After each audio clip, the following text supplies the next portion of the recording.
অয়ন নিজের ল্যাপটপ পর্ণ ভিডিও দেখছিল।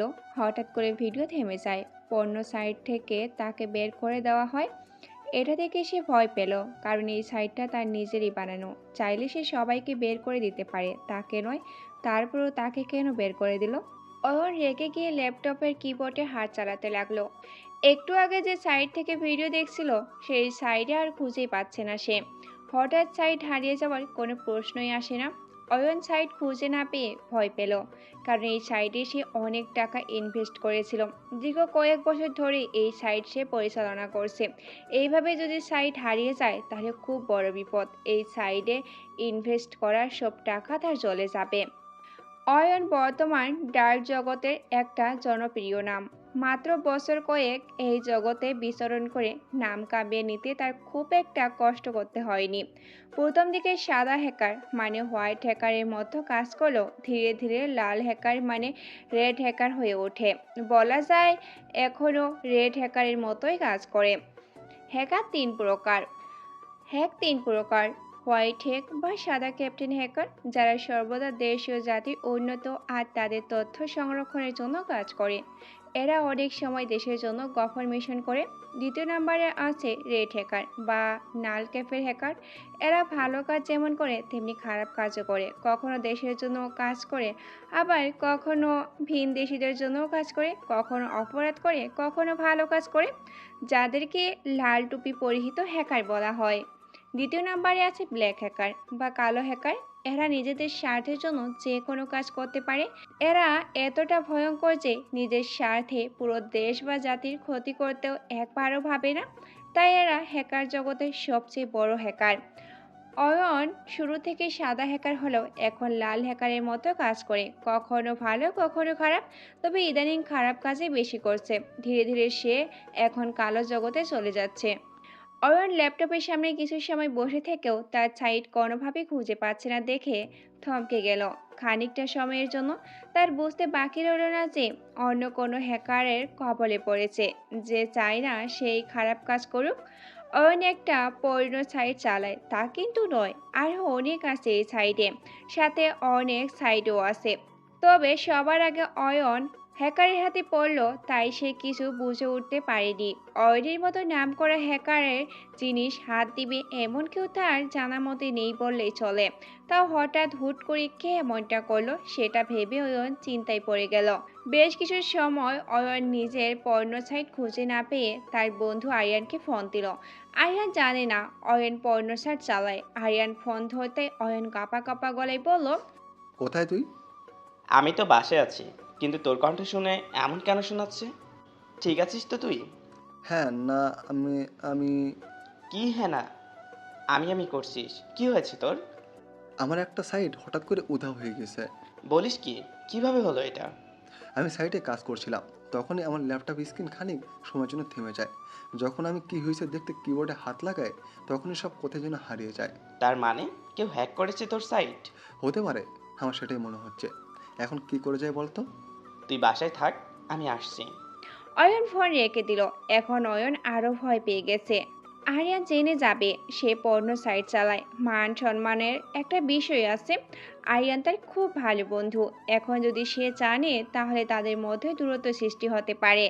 অয়ন বসে বসে অপেক্ষা করছে। একটু পর বাইক চড়ে আরিয়ান আসলো। অয়নের বাসা দোতলায়, নিচে সে আরিয়ানের জন্য বসে অপেক্ষা করছিল। আরিয়ান আসতেই অয়ন তাকে নিয়ে সোজা নিজের রুমে চলে যায়। বল কি হয়েছে? আমার সাইট হ্যাক হয়ে গেছে। এই সাইটে আমি অনেক টাকার কাজ করেছি। কি সাইট ওটা? এত কিছু জানতে হবে না। বল কিভাবে কি করব, কোনো ক্লো পাচ্ছি না। ঠিক আছে, আমি দেখি কি হয়েছে। অয়ন চা চাইতেই আরিয়ান বসে পড়ল। অয়নের ল্যাপটপ নিয়ে প্রায় 1 ঘন্টা হয়ে গেল, তার ল্যাপটপ স্ক্রিন অফ হয়ে আছে এখনো। আরিয়ানও কিছু করতে পারছে না, কারণ স্ক্রিনে যদি কিছু না আসে তাহলে কি বা করতে পারবে সে। আরিয়ান আর অয়ন দুজনেই ল্যাপটপের সামনে গিয়ে বসে আছে। একটু পর ল্যাপটপের স্ক্রিনে একটা ভুতুড়ে ইমোজি আসলো। দেখে মনে হবে ইমোজিতে কেউ হাসছে। হ্যাঁ, ইমোজিও আস্তে আস্তে ছোট হয়ে অদৃশ্য হয়ে যাচ্ছে। এই কাজগুলো খুব ধীর গতিতে হচ্ছে। হঠাৎ লেখাটা অদৃশ্য হতেই আরও একটা লেখা ভেসে উঠল ল্যাপটপের স্ক্রিনে, যেটা দেখে অয়ন রেগে যায়। অপরাধ করলে শাস্তি পেতে হবে। তোমাদের পনসাইট শেষ করে দিলাম। লেখাটা পড়ে আরিয়ান অয়নের দিকে তাকাচ্ছে। আরিয়ান এবার বুঝতে পারলো কেন অয়নের সাইট হ্যাক করা হয়েছে। আরিয়ান অয়নকে বলল, তুই এসব পনসাইট চালাস? জানতাম না তো। না, ও মিথ্যা বলছে। এমন কিছুই নয়। আরিয়ান আর কথা না বলে ল্যাপটপ অফ করে আবার অন করলো। তারপর পুরো ল্যাপটপ ঘেঁটে দেখলো অয়ন সত্যি বলছে নাকি মিথ্যা। অয়ন আরিয়ানকে ডেকে এনেছে এই সাইট উদ্ধার করার জন্য, কারণ আরিয়ানের ট্যালেন্টিক্যাল বুদ্ধি খুব বেশি। সহজেই সে সে যে করেও দুর্বল জায়গা খুঁজে নিতে পারে। কিন্তু এখানে এসে যে অয়নের মান সম্মানের কথা আসবে সেটা কালো টাকার লোভে অয়ন কিছু সময়ের জন্য ভুলে গিয়েছিল। আরিয়ান অয়নকে তার বাসায় যেতে বলে, কারণ আরিয়ানের বাসায় কম্পিউটার আছে আর সেদিক থেকে চেষ্টা করলে হয়তো তার সাইট ফিরে পেতে পারে। আরিয়ান বাসায় চলে গেল। বিকেলের দিকে অয়নও আরিয়ানের বাসায় গেল। দুইজন একটা কম্পিউটার সামনে বসে পড়ল, অয়নের সাইট ফিরিয়ে আনতে পারে কিনা। কিন্তু অনেক চেষ্টা করেও কোনো কাজ হচ্ছে না। দীর্ঘ 2 ঘন্টার চেষ্টার পরও যখন সাইট ফেরাতে পারল না, তখন তাদের বুঝতে বাকি নেই যে সাইট তারা আর ফিরে পাবে না। হ্যাঁ, দীর্ঘ 1.5 ঘন্টা চেষ্টা করার পরেও সাইট পাচ্ছে না। তাদের কেবল দেখা ছাড়া আর কিছু করার নেই। কোনোভাবে ফিরিয়ে নিতে পারেনি। যখন দুজন ল্যাপটপ ছেড়ে উঠে যাবে, তখনই একটা লেখা তাদের সামনে আসে। লেখাটা বাংলা বা ইংরেজিতেই ছিল না, চাইনিজ ভাষায় কিছু লেখা ছিল। অয়ন তাড়াতাড়ি সেটা ট্রান্সলেশন করে দেখলো লেখাটা। এই সাইট ফিরে পাবে না শত চেষ্টা করেও। সারা জীবনের জন্য এই সাইট ধ্বংস করে দিলাম। যারা পর্ন সাইট চালায় সবাই ধ্বংসাত্মক। তারা সমাজের মানুষকে খারাপ পথে নিয়ে যায়, যুব সমাজ ধ্বংস করে। যারা এই সাইট পরিচালনা করে তাদের জীবনে ঝুঁকি আছে, সবাই ধ্বংস হয়ে যাবে। সে সময়টা বেশ দূরে নয়। ফিরছি আমি আরও ভয়ঙ্কর হয়ে। এই লেখাটা পড়ে অয়ন কিছুটা ভয় পেয়ে যায় আর লেখাটা আরিয়ানকে দেখায়। আরিয়ান লেখাটা পড়ে কি যেন ভাবে, তারপর অয়নকে বলে, এটা খুব ভয়ঙ্কর কেউ। আমি একজনকে সন্দেহ করছি, কিন্তু এটা সে কি না সেটা এখনো জানি না। যদি এটা সে হয় তাহলে তুই জীবনের ঝুঁকি আছিস, আর যদি সে না হয় তাহলে নতুন কেউ ভয়ঙ্কর রূপ ধারণ করতে চলেছে। আমাদের এখন থেকে শেষ করতে হবে। আরিয়ানের কথায় অয়ন কিছুটা থমকে যায়। অয়ন বলে, কে হতে পারে সে? সেটা আর কিছু বলতে যাবে, তখনই আরিয়ানের কম্পিউটার রুমে কেউ প্রবেশ করলো। দুজন ফিরে দেখে আরিয়ানের ছোট বোন রুহানি হাতে চা নিয়ে আসে। আরিয়ানকে বলল, হাই অয়ন ভাইয়া, কেমন আছো? অনেকদিন পর আমাদের বাসায়। হ্যাঁ, ভালো। তুমি ভালো আছো তো? ভালো আছি তো। কি কাজ করছো কম্পিউটারে? তেমন কোনো কাজ নয়, শুধু একটু সাইডে কাজ ছিল, সেটা করছি। তোমার ভাই আর আমি মিলে। ওকে, করো তাহলে। আর চাটা খেয়ে নিও। রুহানি চা দিয়ে চলে আসতে যাবে, ঠিক একটু ফিরে দেখলে কম্পিউটার স্ক্রিনে থাকা কিছু চাইনিজ লেখা। রুহানি লেখাটা দেখে একটু হাসি দিল। অয়ন বা আরিয়ান কেউ সেই হাসি দেখল না। রুহানি চা দিয়ে নিজের রুমে চলে গেল। ভিতর থেকে দরজা বন্ধ করে দিল, যাতে কেউ আসলে সে বুঝতে পারে।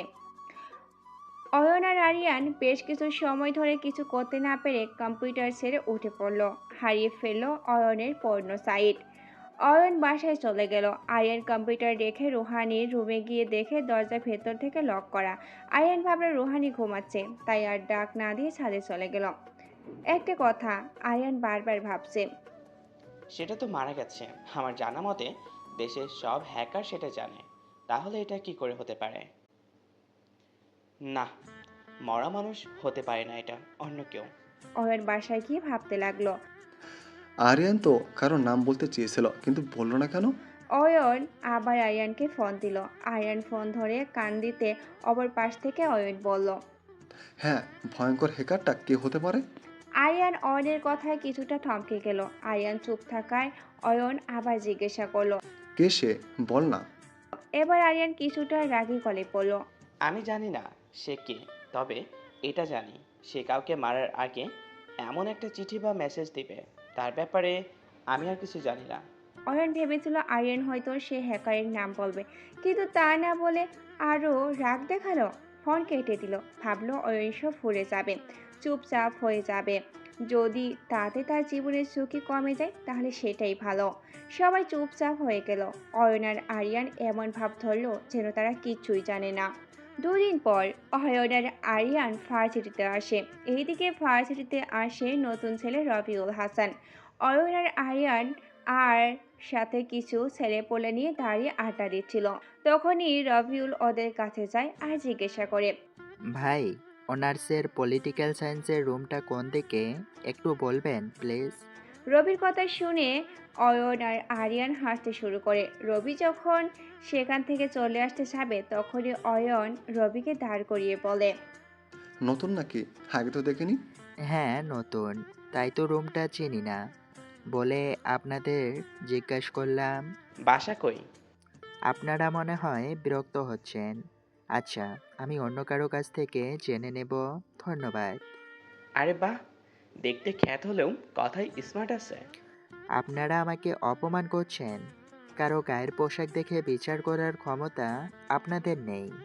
ওই, গোলার নামে কথা বল। সিনিয়র হই তোদের। আচ্ছা, সরি ভাই, আসি আমি। আরে কই যাস? ভাই, ক্লাস আছে, ক্লাস খুঁজতে হবে, তারপর যেতে হবে। আর কিছু সময় পর ক্লাস শুরু হবে। না, তুই আজ কোনো ক্লাস করবি না। যা, ওই দোকান থেকে আমার জন্য চা নিয়ে আয়। দেখুন, আপনারা অযথা আমাকে বিরক্ত করছেন। ওই, তুই যাবি চা আনতে নাকি এখানেই? কথা বলতে না বলতেই আরিয়ান রবির শার্টের কলার ধরে বসে। ইচ্ছা না থাকা সত্ত্বেও রবি তাদের জন্য চা আনতে রাজি হয়ে যায়। রবি চা আনতে চলে যাওয়ার পর আরিয়ান আর অয়ন হাসতে হাসতে বলল, ভালোই মুরগি পাইছি। এবার এটাকে দিয়ে সব করাবো। কিছুটা দূরে হলেও রবি তাদের কথা শুনতে পায়। রবি মনে মনে ভাবে, তবে ভালোই হবে। আমি যত তোদের কাছে থাকবো ততই লাভ আমার। অয়ন আর আরিয়ান হাসতে থাকে। একটু পর রবি চা নিয়ে আসে। অয়ন আর আরিয়ানের হাতে চা দিয়ে চলে যেতে চাইলে অয়ন নিজের পকেট থেকে চায়ের টাকা বাইর করে রবির হাতে ছুঁড়ে মারে আর বলে, এই ফকির, তোর 4 টাকা নিবি না? এই ধর। রবি ফিরে মাটির থেকে টাকাটা তুলে নিয়ে অয়ন আর আরিয়ানের দিকে তাকিয়ে মুচকি হাসি দিয়ে বলল, যাই। হঠাৎ আরিয়ান একটু শক খায়। এই হাসি হয়তো সে আগে কোথাও দেখেছে।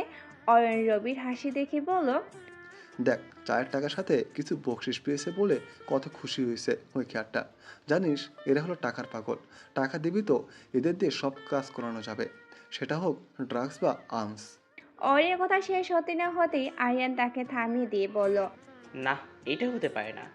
ওর হাসি হয়তো আগে আমি কোথাও দেখেছি, কিন্তু ওর মুখটা দেখিনি। ওর হাঁটার স্টাইল, হাতে নড়ানোর স্টাইল, এমনকি তার রহস্য হাসি, সব আমার দেখা। কেন যেন চেনা মনে হচ্ছে। ওর থেকে সাবধানে থাকিস। এমনিতেও অপরিচিত কারো ওয়ার্নিং আছে। কে কখন কোন দিকে এসে যায় তার হিসাব নেই। আরিয়ানের কথায় অয়ন কিছুই বুঝলো না। এদিকে রবি একটা মেয়ের সামনে গিয়ে দাঁড়িয়ে যায়। উদ্দেশ্য অনার্সের রুমটা চিনিয়ে নেওয়া। মেয়েটা কিছু সময় রবির দিকে তাকিয়ে রুমটা দেখিয়ে দেয়। রবি রুমে চলে যায়। সবাই ভূত দেখার মতো তাকিয়ে আছে। একটু পর স্যার ক্লাসরুমে আসলে আবারও বের হয়ে যায়। বাইরের দরজার ওপারে কি যেন দেখে আবারও ভিতরে ঢুকে সবাইকে বসতে বলল। সবাই বসে গেল। স্যার বলল, এটা অনার্স প্রথম বর্ষের রুম না? স্যারের কথা শুনে সবাই কিছুটা থমকে গেল আর রবির দিকে তাকিয়ে বলল, হ্যাঁ স্যার। স্যার এবার একদম পিছনে থাকা রবিকে দাঁড়াতে বলো। রবি দাঁড়িয়ে স্যার কি বলে তা শুনতে প্রস্তুতি নিল। স্যার হয়তো সবার মতো ছোট লোক খ্যাত বলে অপমান করবে, ঠিক সেটাই হলো। রবি দাঁড়াতেই স্যার জিজ্ঞাসা করলো, এই ছেলেকে তুমি এখানে কি করছো? স্যার, আমি এই ক্লাসের স্টুডেন্ট। এটাই আমার প্রথম দিন, তাই আমাকে আপনি বা এখানে থাকা কেউ চেনে না। রবির কথা শুনে স্যার কিছুটা রেগে গিয়ে বলল, তোমার রোল কত? স্যার, 126। 6টা মাস যাচ্ছে আর তুমি এতদিন পর ভার্সিটিতে আসছো? স্যার, আমি। রবিকে আর কোনো কথা বলতে না দিয়ে স্যার নিজের খাতা দেখে বলল, এখানে 126 বলে কেউ নেই, 125 পর্যন্ত আছে। স্যার, আমি ট্রান্সফার হয়ে আসছি। কাল ট্রান্সফার হয়েছি আর আজ ক্লাস করতে আসছি। ও, তাই তো বলি, এমন খ্যাতমার্কা ছেলে আমাদের ভার্সিটিতে আসলো কিভাবে? স্যারের কথা শুনে রবি মাথাটা নিচু করে ফেললো আর ক্লাসের সবাই হাসাহাসি শুরু করলো। রবি মাথা নিচু করলেও তার কেন জানি এসবে খুব ভালো লাগছে। মনে মনে সে ভাবছে, আজ যদি এমন না হতাম, এই নিষ্ঠুর মানুষগুলো গরিবের সাথে কি করে তা বুঝতেই পারতাম না। রবি মাথা নিচু করে দাঁড়িয়ে আছে। স্যার নিজের মতো রবিকে অপমান করে যাচ্ছে। স্যারের কথা শেষ হলে রবি মাথা নিচু রেখেই বসে পড়ল। এই ভার্সিটিতে সব বড় লোকের ছেলেরা পড়াশুনো করে, পড়াশুনো না টাইম পাস করে, গার্লফ্রেন্ড নিয়ে ঘুরে, বাবার টাকা নষ্ট করতেই আসে। তবে দুই একজন আছে পড়ালেখা করার জন্য। যারা ভালো পড়াশোনা করে তারা কখনো কাউকে অপমান করে না, কাউকে ছোট করে কথা বলে না, সবার সাথে খুব সহজে মিশে যায়। রবি মাথা নিচু করে বসে আছে। স্যার ক্লাস করে যাচ্ছে, স্যারের কথা রবি শুনছে আর মাথা নিচু করে আছে। একদম পিছনের সিটে রবি একা বসে আছে। হঠাৎ ভার্সিটির ভিসি ক্লাসে আসলো। সবাই দাঁড়িয়ে তাকে সম্মান করে, সবার মতো রবিও দাঁড়িয়ে যায়। স্যার সবখানে দেখে একদম পিছনের রবির দিকে তাকিয়ে সবাইকে বসতে বলল। সবাই বসে গেল, স্যার রবিকে দাঁড়াতে বলল। সবাই মুচকি হাসছে, সবার মতো স্যার হয়তো রবিকে অপমান করবে। রবিকে স্যার সামনে আসতে বলে, সে সামনে এলো। স্যার রবিকে দেখিয়ে বলল, হয়তো তোমার অনেকে জানা না ওর নাম। ও হচ্ছে রবিউল হাসান। ও খুব মেধাবী ছাত্র। স্যারের কথার মাঝখানে রবি একটা কাশি দিল। স্যার সাথে সাথে কথা ঘুরিয়ে নিয়ে বলল, রবিউল হাসান আগামীকাল এখানে ট্রান্সফার হয়ে আসছে। তোমরা সবাই ওর সাথে বন্ধুত্ব সুলভ আচরণ করবে। যাই হোক, রবিকে তো তোমরা সবাই চেনো। এখন তোমাদের পরিচয় দেওয়া রবিকে। স্যারের কথা শুনে কয়েকজন তো অবাক হয়ে বলেই উঠল, কি এই ক্ষেতকে আমাদের পরিচয় দেব? অসম্ভব। স্যার ধমক দিলে সবাই চুপ হয়ে যায়। স্যার একপাশ থেকে নাম বলতে বলে নিজেদের মতো তাদের পরিচয় দেওয়া শুরু করে। রবি খেয়াল করে দেখছে তাদের মধ্যে অনেকের মুখে রাগ আর থমকানোর সরে তাদের নাম বলছে। রবি এসব দেখেও সবার নাম জেনে নিল। ফিসি স্যার রবিকে সামনে বসতে বলল। রবি ছোট করে বলল, না স্যার, সমস্যা নেই। পিছন থেকে সবাইকে ভালো করে দেখা যায়। সবার সাথে কথা শেষ করে ভিসির স্যার চলে গেল। রবি ঠিক পিছনে গিয়ে আবারও বসে পড়ল। স্যার নিজের মতো ক্লাস করতে শুরু করলো। পূর্ণ সময় ক্লাস করে স্যার রবির দিকে তাকিয়েই বলল, আজকের ক্লাসটি করাতে পারলাম না। রাগী গলায় এটা বলে স্যার চলে গেল। রবি মাথা নিচু করে পিছনের সিটে বসে আছে আর ভাবছে। যারা শিক্ষা দেয় তারাই যদি ধনী গরিবের মধ্যে পার্থক্য সৃষ্টি করে তাহলে এই জাতি শেষ হয়ে যাবে। রবি মাথা নিচু করে এসে ভাবছে। তখনই সে বুঝতে পারলো তার দুপাশে কেউ এসেছে। রবি মাথা তুলে তাকিয়ে দেখে দুটো ছেলে তার পাশে বসে আছে। রবি মাথা তুলছে, দেখছে তারাই বলল, হাই, আমি নীল। আর আমি? তাকে আর বলতে না দিয়ে রবি বলে উঠল। রাফিন। রবির কথা শুনে রাফিন কিছুটা হেসেই বলল। তার মানে ভিসি স্যার যা বলল তা আসলে সত্যি? রাফিন রবিকে কিছু বুঝাতে চেয়েছে, সেটা রবি বুঝলেও না বোঝার মতো করে আবারও জিজ্ঞাসা করলো। স্যার কি বুঝিয়েছে? তুমি কেউ মেধাবী সেটাই। কথা বলার মাঝখানে সামনের দিকে তাকিয়ে হঠাৎ রবি কিছুটা থো হয়ে যায়। এই বোধহয় রবি নিজেকে হারিয়ে ফেলবে। কথা বলার মাঝখানে সামনের দিকে তাকিয়ে রবি হঠাৎ থো হয়ে যায়। এই বোধহয় রবি নিজেকে হারিয়ে ফেলবে। একটা মেয়ে সেই ক্লাসে প্রবেশ করলো, দেখতে মাশাআল্লাহ যে কেউ ফিদা হয়ে যাবে। রবি সেদিকে তাকিয়ে আছে। হঠাৎ পাশে রাফি রবিকে কিছুটা ধাক্কা দিয়ে কল্পনার জগৎ থেকে ফিরিয়ে আনলো আর বলল, কিরে, কই হারিয়ে গেলি? না মানে কোথাও না। আপনারা কিছু বলবেন? আমাদের আপনি করে বলছিস কেন? তুই করে বলবি। আজ থেকে নীল আর আমি তোর ফ্রেন্ড। এমনিতেই এখানে সব বড় লোকের কাছে আমরা অবহেলিত। আমার যে না অবস্থা, কেউ আমার ফ্রেন্ড হবে এটা বিশ্বাস করতে কষ্ট হচ্ছে। এত অবাক হওয়ার কিছু নাই। আমরা এখন থেকে তোর ফ্রেন্ড। নীল এই বলে হাত বাড়িয়ে রবির সাথে হ্যান্ডশেক করলো। একটু পর ক্লাসে একটা স্যার প্রবেশ করে। নীল আর রাফিন তার সাথে বসে আছে। স্যার ক্লাস শুরু করে। রবি সেই মেয়েটার দিকে একটু পর পর তাকাচ্ছে। এই অদ্ভুত সৌন্দর্য নিয়ে মেয়েটার দিকে রবি বেশিক্ষণ তাকিয়ে থাকতে পারল না। পাশে থাকা নীল আবারও হালকা ধাক্কা দিয়ে বলল, কি কার দিকে এভাবে তাকিয়ে আছিস জানিস? না তো, মেয়েটা বেশ সুন্দর। বেশি তাকিয়ে থাকিস না, অর্নি দেখলে তোর অবস্থা খারাপ হবে। রবি বুঝতে পারলো তাহলে এই মেয়ের নামই অরুণী। না, মেয়ে তো নয়, যেন বলে আকাশ থেকে নেমে আসা কোনো পরী। স্যার এদিকে ক্লাস করেই যাচ্ছে, রবির মোড় অন্যদিকে। প্রায় সে ক্লাস শেষ হয়ে গেল, অরণি সোজা রবির সামনে আসে দাঁড়িয়ে যায়। প্রথমে রবি তেমন খেয়াল না করলেও পাশে নীল হালকা ধাক্কা দিয়ে কল্পনার জগৎ থেকে বেরিয়ে আসে। রবি অরণিকে এত কাছ থেকে দেখে থ হয়ে দাঁড়িয়ে পড়ে। অরণি থমকানোর স্বরে রবিকে বলে, কি ব্যাপার? এখানে কি মেয়ে দেখতে আসিস নাকি? সেই কখন থেকে দেখছি আমার দিকে তাকিয়ে আছিস। হুম? রবি কিছু না বলে চুপ করে মাথা নিচু করে ফেলে।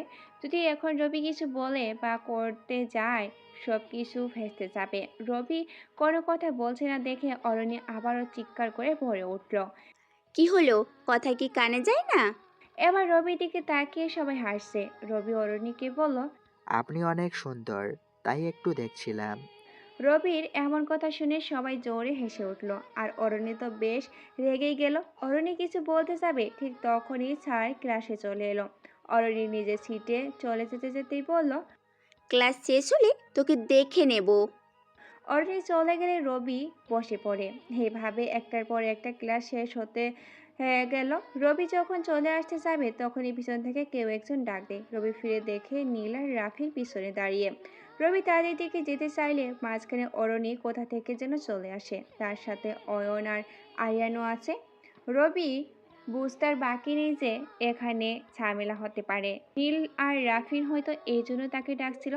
রবি কোনো ঝামেলায় পড়তে চায় না, তাই সোজা উল্টো দিকে ফিরে চলে আসতে যাবে তখনই পিছনে কেউ শার্টের কলার ধরে ফেলে। রবি তখনই পা কাঁপা শুরু হয়ে যায়। না, এটা ভয়ে পা কাঁপা নয়, আত্মরক্ষা বা বিপরীতে কেউ থাকলে তাকে নির্বাস করেন। রবির পা কাঁপছে দেখে অরণ্যের সহ সবাই হেসে ওঠে। রবি নিজের অজান্তে অরণ্যের হাসির প্রেমে পড়ে যায়। সে নিজে মুচকি হেসে ওঠে। আর এই হাসি দেখে আরিয়ান আরও ভয় পেয়ে যায়। আরিয়ান মনে করছে এই হাসি কোনো হাইডার মুখে দেখেছিল সে, খুব ভয়ঙ্কর, কিন্তু কোথায় দেখেছে সেটাই মনে পড়ছে না। অরণ্য রবিকে বলল, বলেছিলাম না তুই ক্লাস শেষ করে বের হলে তোকে দেখে নেব। তাহলে এখন দেখা শেষ হলে আমি আসি। বাসায় ছোট্ট বোন একা আছে।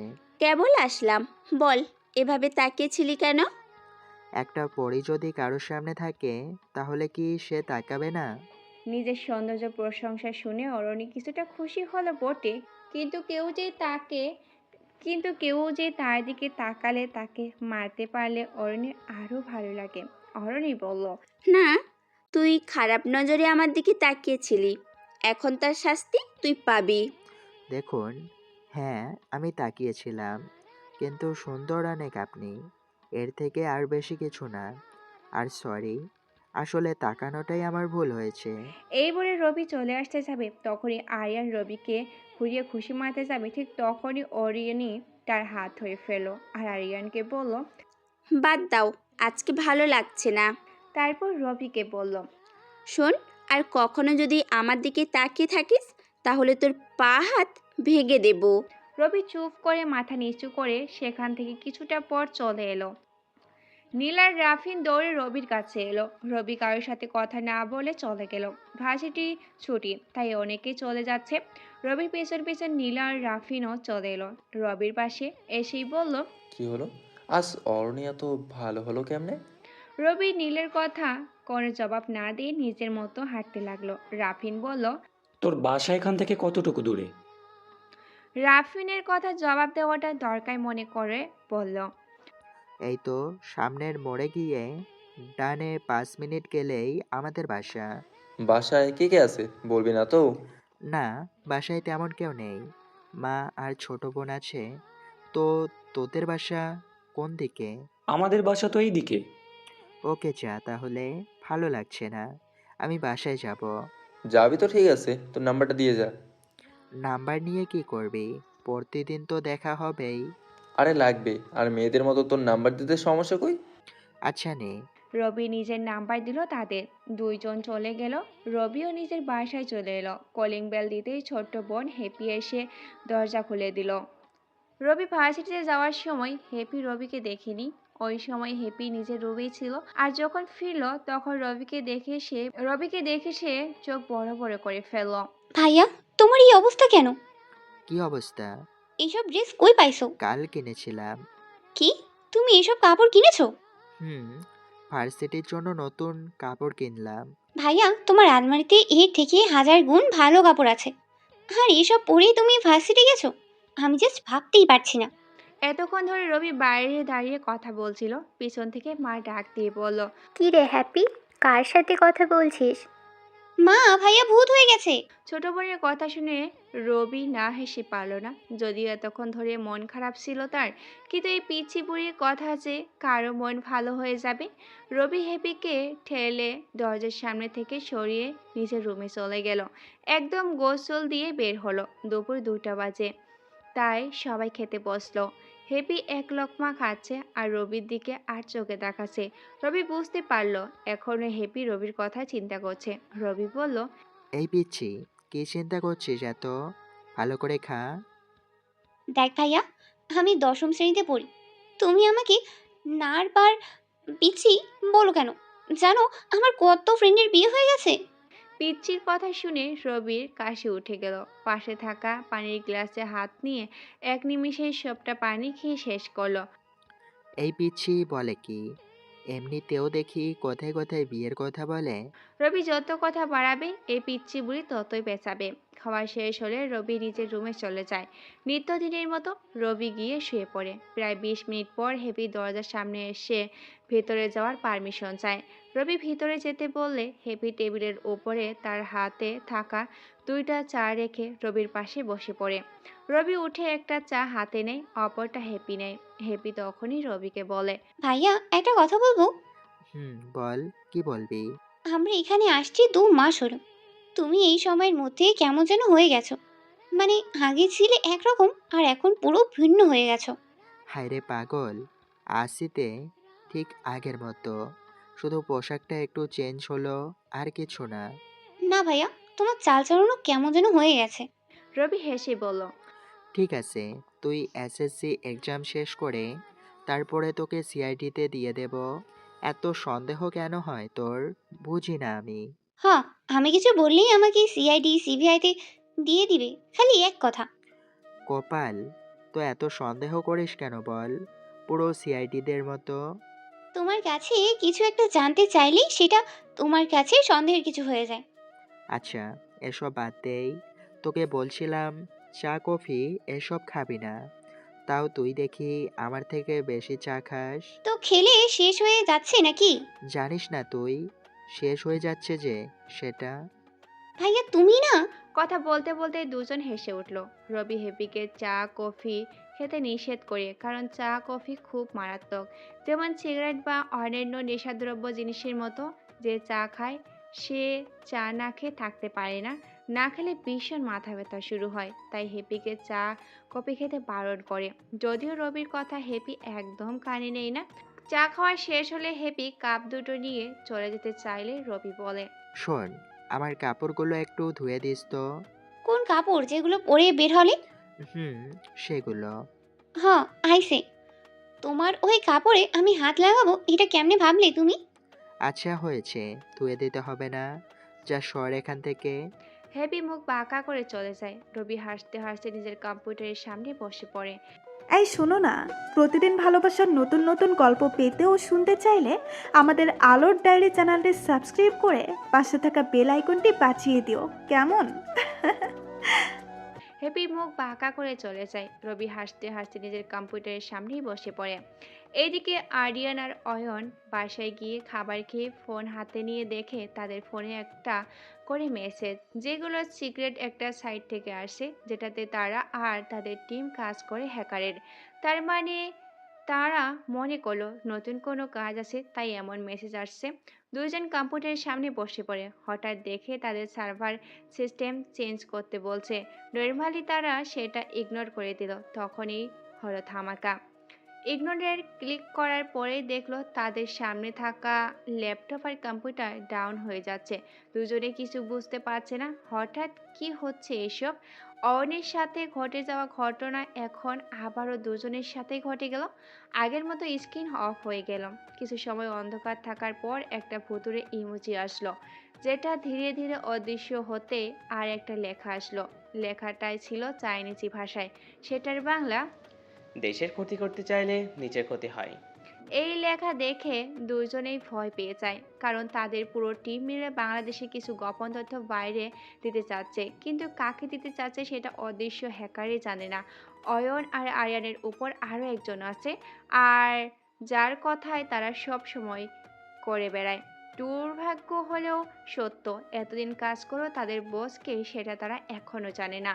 অয়ন আর আরিয়ানের হ্যাকারের পুরো সাইট হ্যাক করে নিয়ে অপর পাশে বসে থাকা হ্যাকার মুচকি হাসে।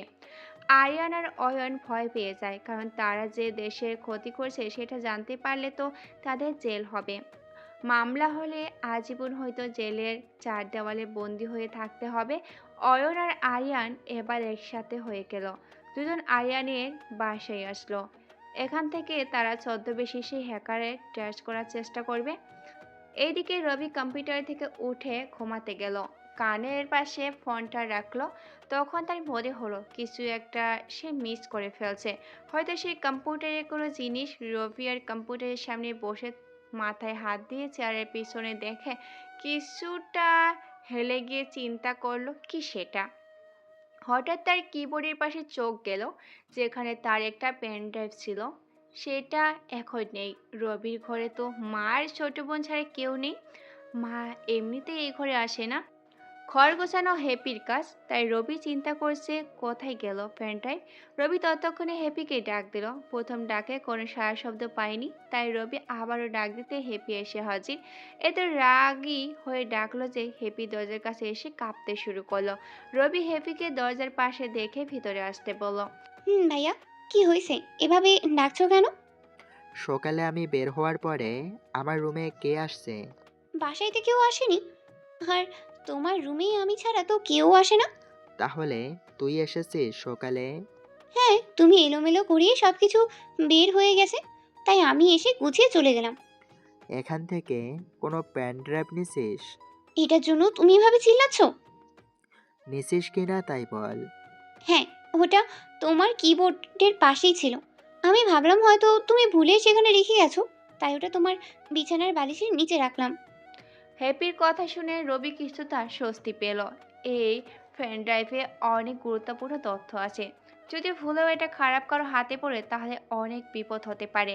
যদিও পেন ড্রাইভে একটা কোড দেওয়া আছে, কিন্তু সেটা ভেঙে ফেলে ভেতরের তথ্য দেখা তেমনটা কঠিন কাজ নয়। রবি কম্পিউটারের সামনে থেকে উঠে বিছনা থেকে পেন ড্রাইভটা হাতে নেয়। হ্যাপিকে বলে, আচ্ছা, আমার জিনিস যেটা যেখানে থাকে সেখানেই রাখবি। তাই বলে এত চিৎকার করবে? বেশি হয়ে গেল নাকি? যদিও হাসির জন্য কথাটা বলেছিল, কিন্তু হ্যাপি রাগ করে চলে গেল। রবি পিছন থেকে অনেক ডাকলো, কিন্তু শুনলো না। কি আর করার, রবি আবারও শুয়ে পড়ে। তিনি একটু ঘুমালে রাত জেগে কাজ করা যায়। এইদিকে আরিয়ান আর অয়ন কম্পিউটারের সামনে বসে অদৃশ্য হ্যাকারকে খোঁজার চেষ্টা করলো। কিবোর্ড যত তাড়াতাড়ি সম্ভব হাত চালাতে লাগলো। অনেক চেষ্টা করে একটা অ্যাক্সেস নিতে পারছে না তারা। সেটাতে একটা কোড খুঁজছে অয়ন। নিমিষে সেই কোডটা ভেঙে ফেলল। দুইজন দুইজনের দিকে তাকিয়ে একটু হাসলো। কোডটা ভাঙতেই একটা পেজ ওপেন হলো। ওখানে লেখা আছে, মাত্র খেলা শুরু, দেশের তথ্য পাচার করতে গিয়ে তোরা নিজেদের মৃত্যু ডেকে আনলে।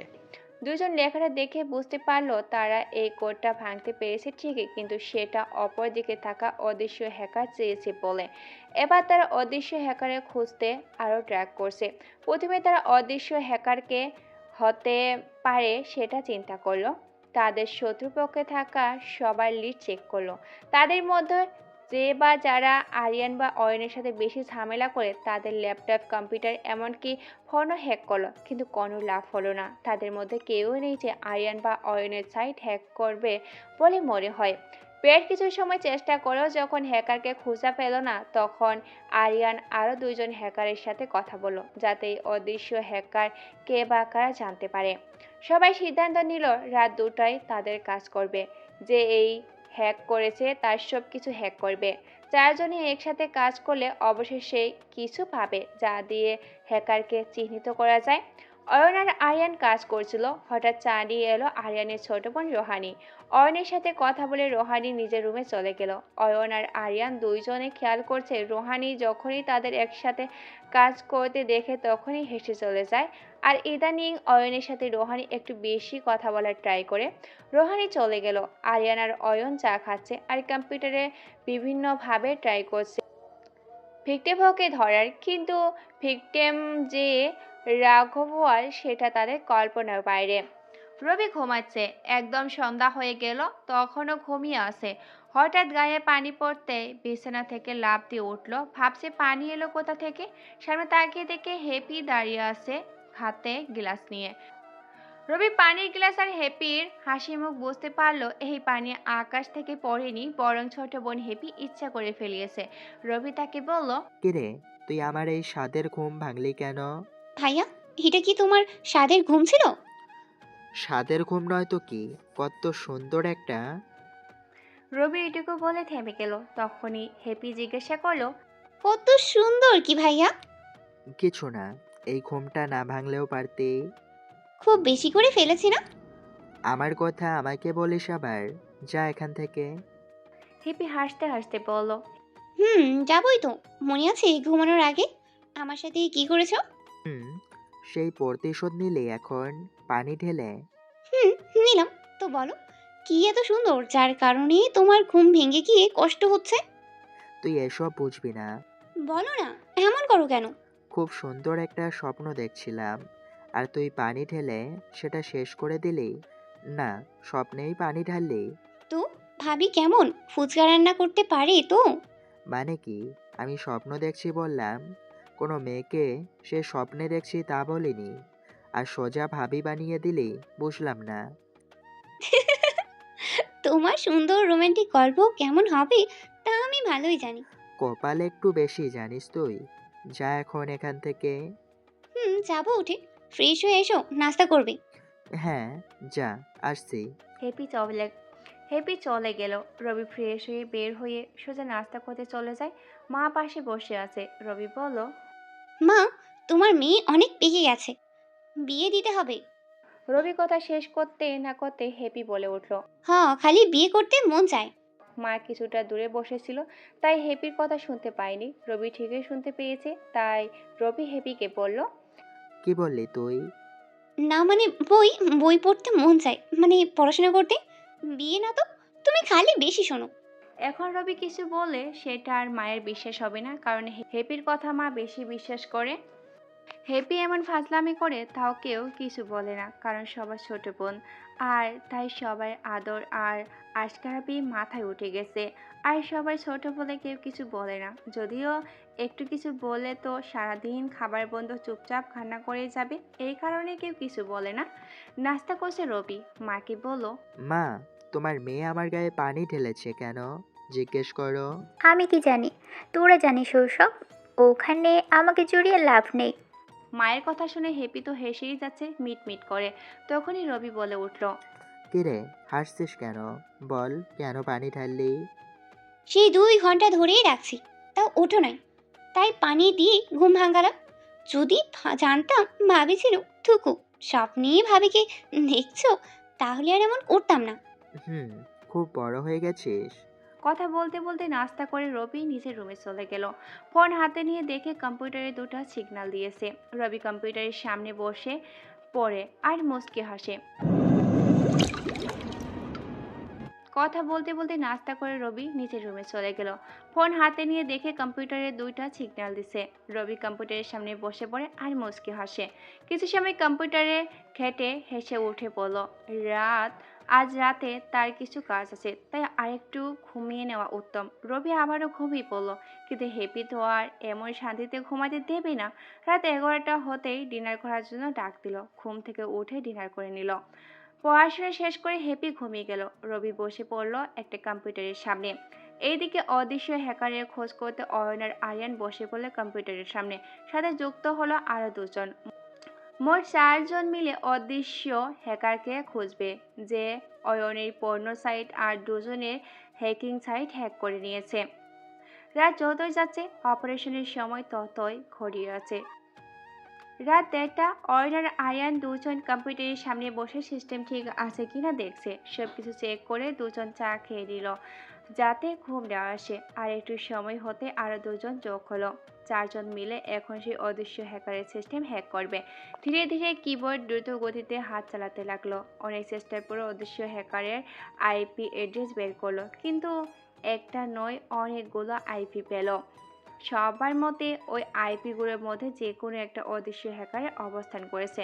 অনেক বেশি আইপি, তাই সবগুলোকে ট্র্যাক করা পসিবল হচ্ছে না। কম্পিউটারের স্ক্রিনে ভালো করে তাকিয়ে দেখে কোথায় কোথায় ডাবল বা তার বেশি আইপি এসে থামছে। অদৃশ্য হ্যাকার তখন কম্পিউটারে কাজ করছিল, তখনই দেখলো কেউ তার সিস্টেম হ্যাক করছে। তখনই সে মুচকি হাসলো। কত বড় বোকা তারা, এই বলে আরও কিছুটা অট্ট হাসি দিল। 4 জন 4টি আইপি ধরে নিল, যার মধ্যে একটাতে অদৃশ্য হ্যাকার থাকতে পারে। আরিয়ানের বাবা একটু ক্ষমতাসীন ব্যক্তি, তাই আরিয়ানের ফোন দিয়ে থানায় বলতেই পুলিশ সেই আইপি অ্যাড্রেসগুলোতে চলে গেল, কিন্তু 3টা জায়গায় কিছু পেল না। সে জায়গায় আরিয়ান আর অয়ন একসাথে গেল। গিয়ে তারা অবাক হয়ে যায়। একটা পুরনো ঘর যেটাতে কেউ থাকে না, না কোনো মানুষ থাকার উপযোগী এটা। সেখানে কিছু না পেয়ে ফিরে আসতে গিয়ে অয়নের চোখে একটা চিরকুট পড়ে। অয়ন সেটা হাতে নিয়ে দেখে সেখানে লেখা আছে, চোর চুরি করবে, মালিক তো পাহারা দেবে। এই লেখাটার কোনো মানে তারা বুঝতে পারল না। হঠাৎ দেখে সেখানে একটা ছেলে এত রাতে বারান্দায় দাঁড়িয়ে আছে। আয়ান ছেলেটাকে দেখে চিনতে পারল না। বারান্দায় লাইট জ্বালিয়ে আর ছেলেটা কম্পিউটারের সামনে গিয়ে বসলো। দূর থেকে এইটুকুই দেখা যাচ্ছে, এত রাতে কারো বাড়িতে ঢোকা ঠিক হবে না। অয়ন কিছুটা আন্দাজ করতে পেরেছে, হয়তো ওখানে বারান্দায় দাঁড়িয়ে থাকা লোকটা কিছু জানে, কিন্তু এখন তো সেখানে যাওয়া যাবে না। হতাশ হয়ে ফিরে এলো সবাই, কিন্তু আয়ান এত সহজে তো আর হার মানার কথা না। বাসায় এসে আবার কম্পিউটারের সামনে বসে পড়লো, কিন্তু কি কম্পিউটার ওপেন হচ্ছে না কেন? হঠাৎ আরিয়ানের ফোন বেজে উঠলো। ফোন বের করে দেখলো নতুন যে 2টা হ্যাকার নিল তাদের থেকে একজন ফোন করেছে। আরিয়ান ফোন কানে নিল। যার পেছনে আমাদের লেলিয়ে দিয়েছে সে সাধারণ কেউ না, ওর থেকে দূরে থাকাই উত্তম। আমাদের কম্পিউটার সহ সব সিস্টেম হ্যাক করে ফেলেছে সে। আমার মনে হয় সে আর কেউ নয়, আর কে। আরকে কথাটি শুনতেই আরিয়ানের হাত থেকে ফোনটা পড়ে গেল। অয়ন পাশে বসা ছিল আরিয়ানের। এই অবস্থা দেখে সে বসা থেকে উঠে গেল। আরিয়ানকে জিজ্ঞাসা করলো, কি হয়েছে, ফোন ফেলে দিলি কেন? আরিয়ান কিছু বলছে না। মাটিতে পড়ে যাওয়ার ফোনে এখনো কথা হচ্ছে, অপর পাশে এখনো কিছু বলে যাচ্ছে। অয়ন মাটি থেকে ফোনটা তুলে কানে দিল। অপর দিক থেকে বলছে, আমরা কিছু করতে পারিনি, বরং উল্টো আমাদের সিস্টেমটাকে হ্যাক করে নিয়েছে আরকে। আমাদের কম্পিউটারের কিছু তথ্য ছিল যেগুলো আরকের হাতে গেলে আমাদের মৃত্যু অবধারিত। তাই আমরা কম্পিউটার ভেঙে ফেলেছি। এতক্ষণে মনে হয় আরকে আমাদের লোকেশন বের করে ফেলেছে। তাই আমরা এখানে সব পুড়িয়ে দিয়ে বের হয়ে যাচ্ছি। যদি বাঁচতে চাও তাহলে তোমরাও পালিয়ে যাও। পরবর্তী কোনো হেল্প চাওয়ার আগে কার সাথে লাগতে যাচ্ছ সেটা বুঝে নেবে। এই কথাগুলো বলে অপর পাশ থেকে ফোন কেটে দিল। অয়ন হ্যাকিং জগতে নতুন বললেই চলে, তাই আইকে সেটা তার কোনো ধারণাই নেই। আয়ান এখনো আগের মতো শক্ত হয়ে আছে, মূর্তি নেই। অয়ন পাশ থেকে আয়ানের গায়ে হাত দিতে সে ভয় পেয়ে গেল। এইটুকুতেই চমকে উঠল। অয়ন বলল, কি হলো, সবাই তো ভয় পাচ্ছে কেন? আর কেই বাকে? আমার বিশ্বাস হচ্ছে না এটা হতে পারে। কি হয়েছে, কিছু না বললে বুঝবো কেমনে? তুই এই জগতে একদম নতুন, তাই কিছু জানিস না কে এই আর কে। আর আমরা সবাই জানি সে মারা গেছে, তাহলে এখন কিভাবে আসলো বুঝতে পারছি না। শুরু থেকে বল কি হয়েছে। আর আমাদের সাথে অপর পাশে কাজ করছিল যারা, তারা নাকি নিজেদের কম্পিউটার ভেঙে ফেলেছে। এত কিছু কেন করলো? সেই হিসাবে আমাদের কম্পিউটার ভেঙে ফেলা উচিত, কিন্তু তাতে কোনো লাভ নেই। আমাদের সব কিছু এতক্ষণে আর্কের হাতে চলে গেছে। সে খুব দ্রুত, যার দেখায় তার থেকেও 100 গুণ বেশি চলে। যেমন? সে কারো অ্যাক্সেস নিতে চাইলে যখন ইচ্ছে পারে। যখন আমাদের কাজ 1% দেখাই, তখন তার কাজ 100%। তাহলে তো আমাদের সব ডাটা তার কাছে চলে গেছে। আমি সেটা শতভাগ শিওর। তাহলে এখন আমাদের কি হবে? তত কিছু জানি না। সে চাইলে আমাদের এক্ষুনি পুলিশে ধরিয়ে দিতে পারে, আবার ক্ষমাও করতে পারে। তবে আমাদের মনে হয় না সে আমাদের ক্ষমা করবে। আমাকে শুরু থেকে একটু বল, আসলে কি করে সে? সবাই এত ভয় পেয়ে কেন? আমাদের কি করা উচিত এখন? শুরু থেকে শোন তাহলে। তখন আমি সদ্য হ্যাকিং জগতে পা রাখি। শুরু থেকে আমাদের কাজ শেখানো হতো সাদা হ্যাকারের মতো, কিন্তু আমাদের টিমের অনেক কাজ শিখে সে কাজের অপব্যবহার করে আমাদের যে কাজ শেখাতো সে কখনো আমাদের সামনে আসেনি। হঠাৎ একদিন নিউজে জানতে পারি বাংলাদেশ ব্যাংক থেকে 200 কোটি টাকারও বেশি হ্যাকাররা হাতে নিয়েছে। তখনই আমরা এই নাম শুনি, পরে সব টাকা ব্যাক করে দেয়। এই আরকে আর ওই ডাকাতির সাথে জড়িত সব হ্যাকারকে পুলিশের কাছে ধরিয়ে দেয়।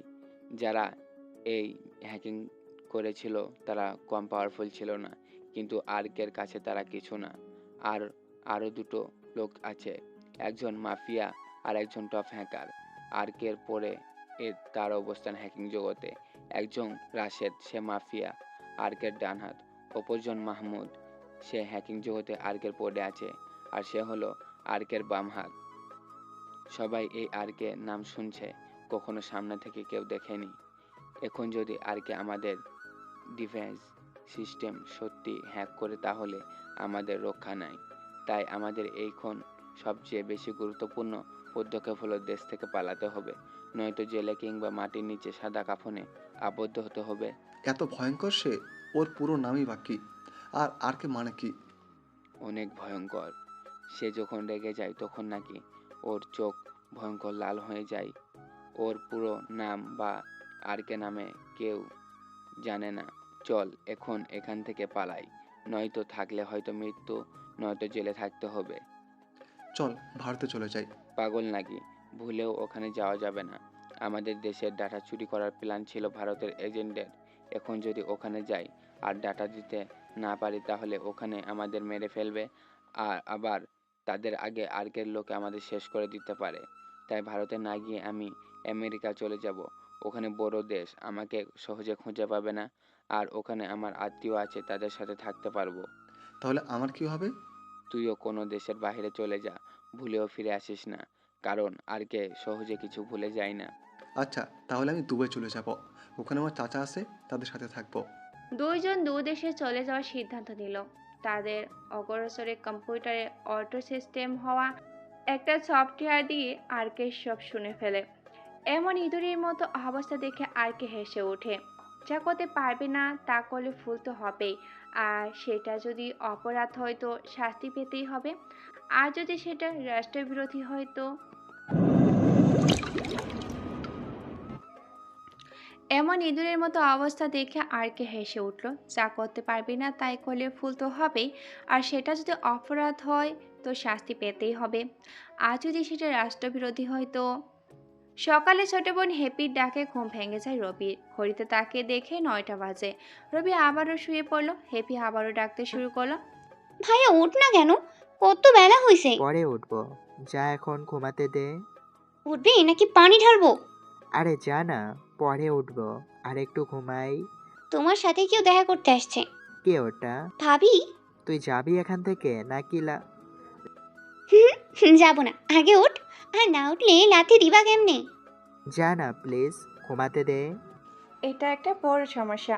যতই না করুক না কেন, হ্যাপি এমন মানবেই না।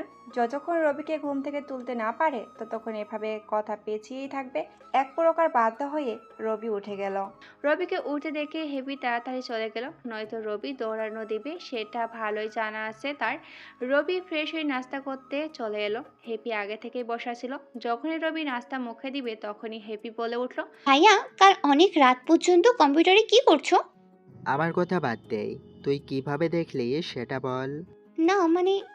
না মানে কি? সারা রাত ফোন নিয়েছিলি তাই তো? আরে না, হঠাৎ ঘুম ভেঙে গেছে, উঠে দেখি তুমি কম্পিউটারে কাজ করছো। প্রায় 4টা বাজে ওই সময়। তুই এত কিছু দেখলি? দেখছি তো। সাথে দেখলাম নিচে অনেক পুলিশ দাঁড়িয়ে আছে। এদিক সেদিক দেখে তারা চলে গেল। চুপ, আর কোনো পাকনামি করিস না, সোজা নাস্তা করে নেই। আচ্ছা ঠিক আছে, এখানে আর কতদিন থাকবো?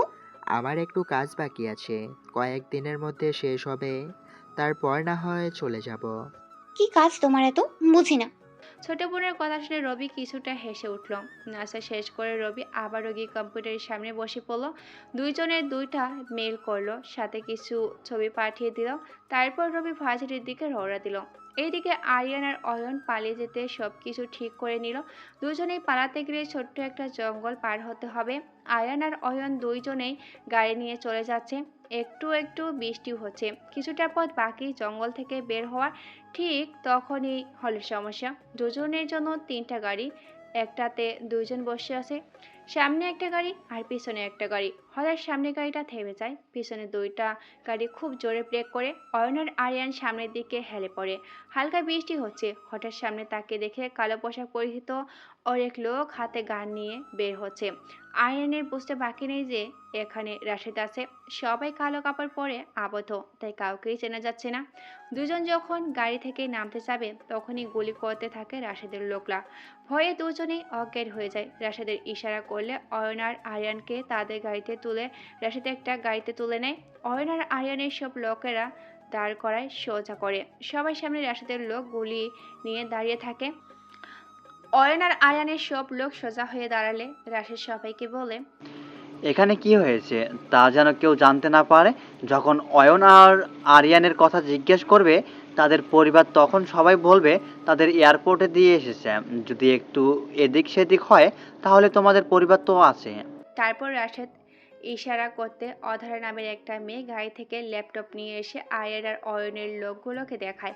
ওখানে সবার পরিবারের ছবি আছে, আর প্রতিটি পরিবারের দিকে দুজন বন্দুক ধরে আছে। তাদের চেহারা দেখা যাচ্ছে না। সবাই ভয় পেয়ে যায় আর বলে রাশেদ যেমন বলেছে তারা তেমনই করবে। অধরা হলো রাশেদের কাছের একজন। সে একজন হ্যাকিং আর সাপড়ের শুটার।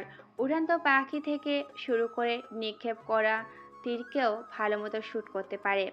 এই লেডি শুটার যেন পুরো একটা বাঘিনী।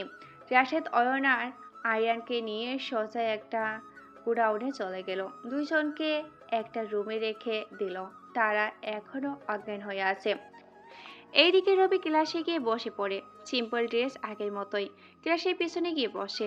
নীল আর রাফিনও রবির সাথে আছে। হঠাৎ স্যার রবিকে দাঁড় করালো। কিছু প্রশ্ন করলো, রবির ঠিক মতো জবাব দিল। তারপর বসে পড়লো।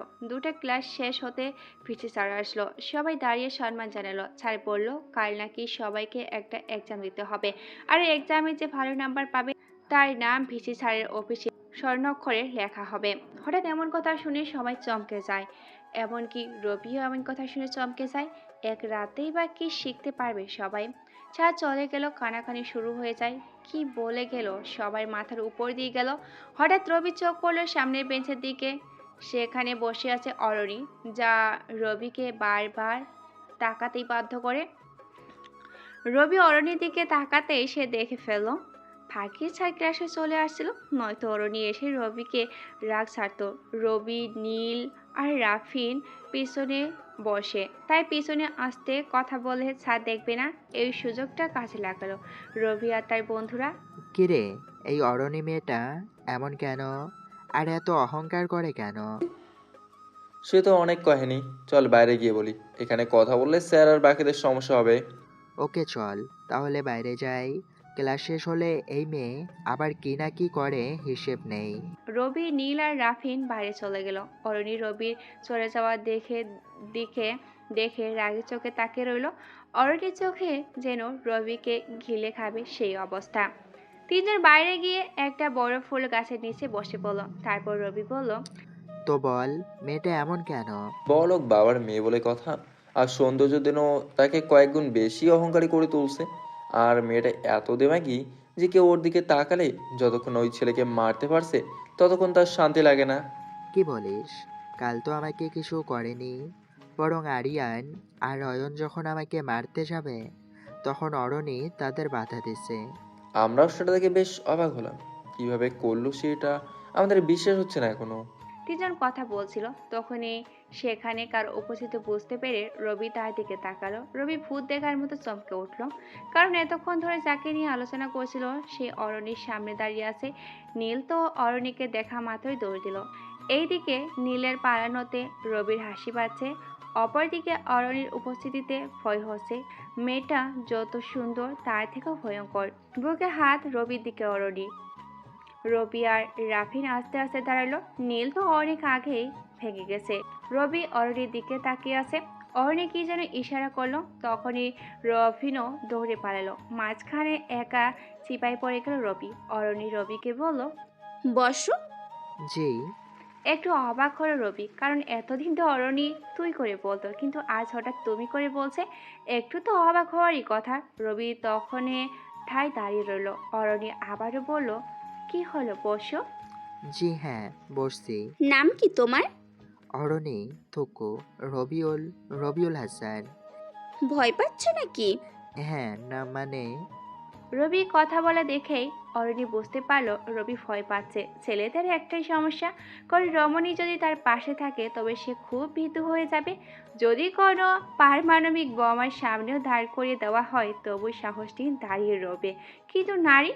কিন্তু নারী তার কথায় নাই বা বলে। রবি ভয় পাওয়া দেখে অরণি সোজা রবির পাশে বসলো। এবার রবি আরও ভয় পেয়ে গেল। না, এটা শান্তি পাওয়ার ভয় নয়। কোনো রমণী যখন পাশে বসে থাকে তখন ছেলেদের যে অবস্থা হয় সেই ভয়। বুকে ধুকফুকানি শব্দ ক্রমশ বাড়ছে। অরণি শান্ত হয়ে মিষ্টি গলায় বলল, এত ভয় পাওয়ার কিচ্ছু নেই। আমি বাঘ বা ভাল্লুক কোনোটাই নই। সবাই তো আপনাকে অনেক ভয় পায়। তাই বলে তোমাকেও পেতে হবে নাকি? হ্যাঁ, আমিও আপনাকে অনেক ভয় পাই। আপনি না, তুমি করে বলবে এখন থেকে, ঠিক আছে? একটা কথা বলবো? হুম, বলো, সমস্যা নেই। আপনি এত ভয়ঙ্কর কেন?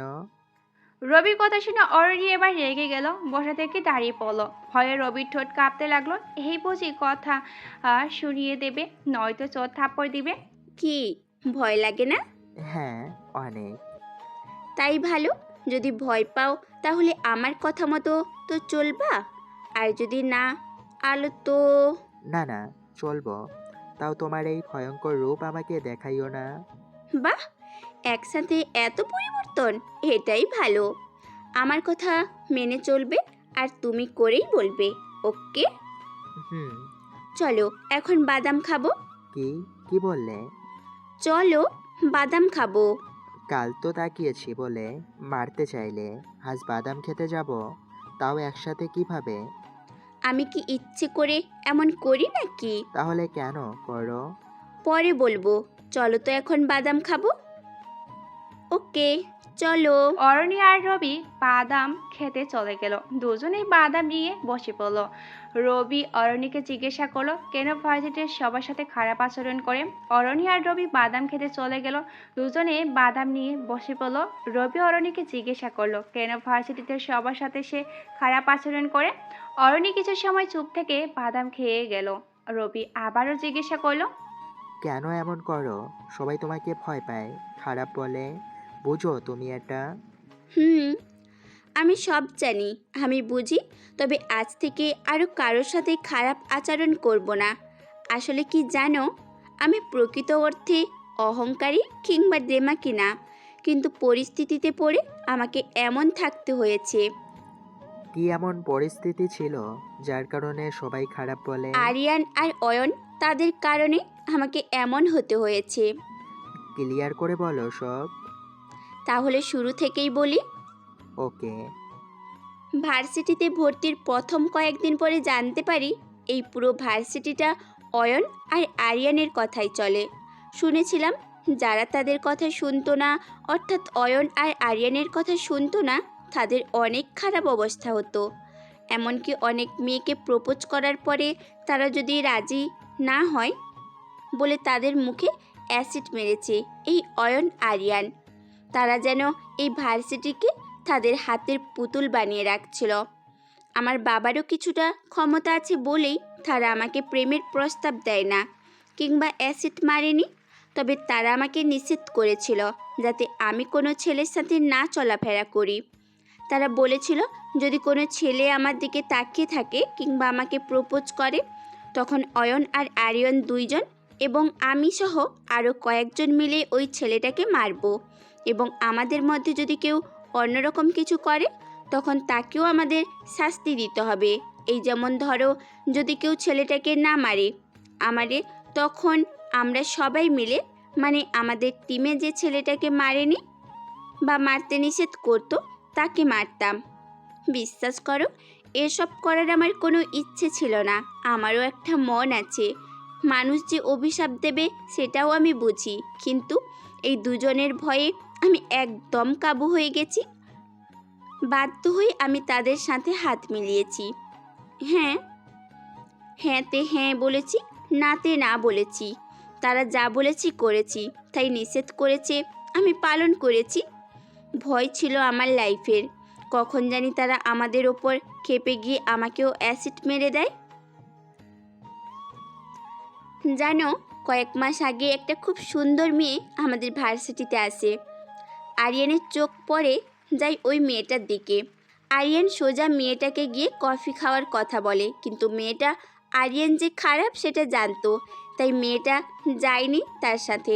পরের দিন শুনি মেয়েটাকে কেউ অ্যাসিড মেরেছে, আর পুরো মুখে নিজেকে ঠিক রাখতে না পেরে আত্মহত্যা করেছে। শুধু এটা নয়, আরও অনেক ঘটনা আছে এমন। এখানে ড্রাগস ব্যবসা হয়, অয়ন আর আরিয়ান এসব পরিচালনা করে। বিভিন্ন নেশাদ্রব্য এখানে বিক্রি করে ভার্সিটির ছেলে মেয়েদের কাছে। কোনো স্যার তাদের বিরুদ্ধে কিছু বলতে পারে না। তাদের বাবার ক্ষমতা আছে, যদি কোনো একটা মিথ্যে মামলা ঠুকে দিয়ে স্যারদের জেলে পুরে দেয় তখন কি হবে? এই বলে সবাই চুপ হয়ে থাকে। জানো, আজ আমি অনেক খুশি। আজ থেকে হয়তো আর এমন পরিস্থিতি এখানে হবে না। যতদিন একটা মানুষ আছে, অপরাধ করতে সবাই ভয় পাবে। এক নাগাড়ে অরণি কথাগুলো বলে গেল। এবার রবি জিজ্ঞাসা করলো, কোন এমন মানুষ যার কারণে অপরাধী অপরাধ করতে ভয় পায়? এমন একজন আছে যার কথা শুনে মন্ত্রী এমপি সবাই কাঁপে। বড় বড় মাস্তানও তার কথা শুনলে ভয়ে পালায়। তার নাম শুনেছে অনেকে, কেউ তাকে দেখেনি। অনেক গুণগান তো করলে, সে মহান ব্যক্তির নামটা তো বলো। তার নাম তো জানি না, তবে তার একটা উপাধি আছে, সেটা হলো আর কে। রবি আর কে শব্দটা শুনে কাশতে লাগলো। অরণির কাছে পানির বোতল ছিল, সেটা বের করে দিল। রবি পানি খেলো, তারপর বলল, আর কে তো মরে গেছে, তাহলে? তুমিও শুনেছ তাহলে তার নাম? হ্যাঁ, তাকে কে না চিনে? না, মরে যায়নি, অভিনয় করেছিল মরার। একটা ম্যাগাজিন বের হয়েছিল তার মৃত্যুকে ঘিরে। ওখানে লেখা ছিল আর কে, তার 2 হাত, রাশিদ আর মাহমুদ এবং বাকি অনেকে একটা মিটিং করেছিল। মিটিং শেষ করে যখন সবাই বের হয়ে গেল, তখন ভেতরে ছিল আর কে, রাশিদ, মাহমুদ। রাশিদ আর মাহমুদ যখন বের হয়ে আসে, তখনও আর কে বের হয়নি। হঠাৎ ওখানে একটা বিস্ফোরণ হয়। আর কে ছিল ভেতরে, তাই সবাই জানে সে মারা গেছে। লাশটাও কেউ পায়নি, হয়তো একদম ছাই হয়ে গেছে। সবাই এই বিস্ফোরণে আর কে হারিয়ে ফেলে, এটাই সবাই জানে। এর বাহিরে কি হয়েছে তা কেউ জানে না।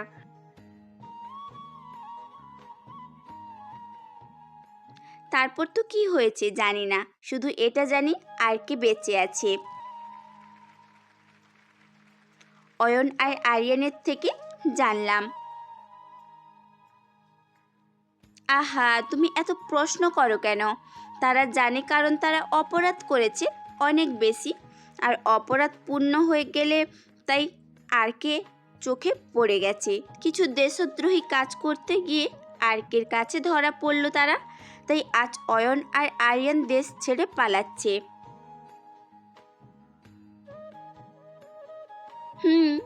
তাই তো বলছি, আজ থেকে এই ভার্সিটিটা স্বাধীন, কাউকে আর কষ্ট পেতে হবে না। তা তো হবে না, তুমি ঠিকই ভয় পাবা, নয়তো।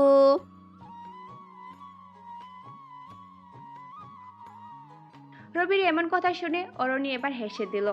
আহা, হাসতে যে মেয়েটাকে এত সুন্দর লাগে তা রবি কল্পনার জগতের বাইরে ছিল। অরণি হাসিই যাচ্ছে। রবি এক পলকে তার দিকে তাকিয়ে আছে। অরণি হাসি থামিয়ে রবিকে বলল, কি হলো? এভাবে কি দেখছো শুনি? এভাবে হাসলে তো যে কেউ তাকিয়ে থাকবে। আমার তাকানো কি অস্বাভাবিক? ও মা, তা না, কিন্তু যেভাবে তাকিয়েছো প্রেমে পড়ে যাব তো। তুমি প্রেমে পড়বে, তাও আমার মতো খ্যাত ছোট লোকের? এটাও কি আমাকে মানতে হবে? প্লিজ এভাবে বলো না। আমি আমার আচরণের জন্য তোমার কাছে ক্ষমা চাই। আমি তো বলেছি এসব আমি কখনো ইচ্ছে করে করিনি। আর না আমার এসব করে কোনো শান্তি হয়, বরং এখানে এসব করি আর বাসায় গিয়ে অনুশোচনা বোধ করি। তাও আমার কিছু করার ছিল না। যদি অয়ন আর আরিয়ান আমার খারাপ কিছু করে? এত ভয় পাও ওদের? খারাপকে সবাই ভয় পায়, আর ভালোকে তো ভালোবাসে। আসলেই তো। আচ্ছা বলো তো, তোমার প্রিয় রং কি? হঠাৎ কি এটা জিজ্ঞেস করলে কেন? না, তেমন কোনো ব্যাপার না, জাস্ট এমনি জিজ্ঞেস করলাম। Navy blue. তোমার? লাল সবুজ। বাহ, দেশপ্রেমী। কপাল এখানে দেশপ্রেমের কি হলো? অনেক কিছু তুমি বুঝবা না। আচ্ছা, আমরা ফ্রেন্ড হতে পারি? আমার কিন্তু তোমাকে সুবিধার মনে হচ্ছে না। এত একটার পর একটা সারপ্রাইজ দিচ্ছ, মনে হচ্ছে আমি ঘুমে স্বপ্ন দেখছি। জি না, কোনো স্বপ্ন না।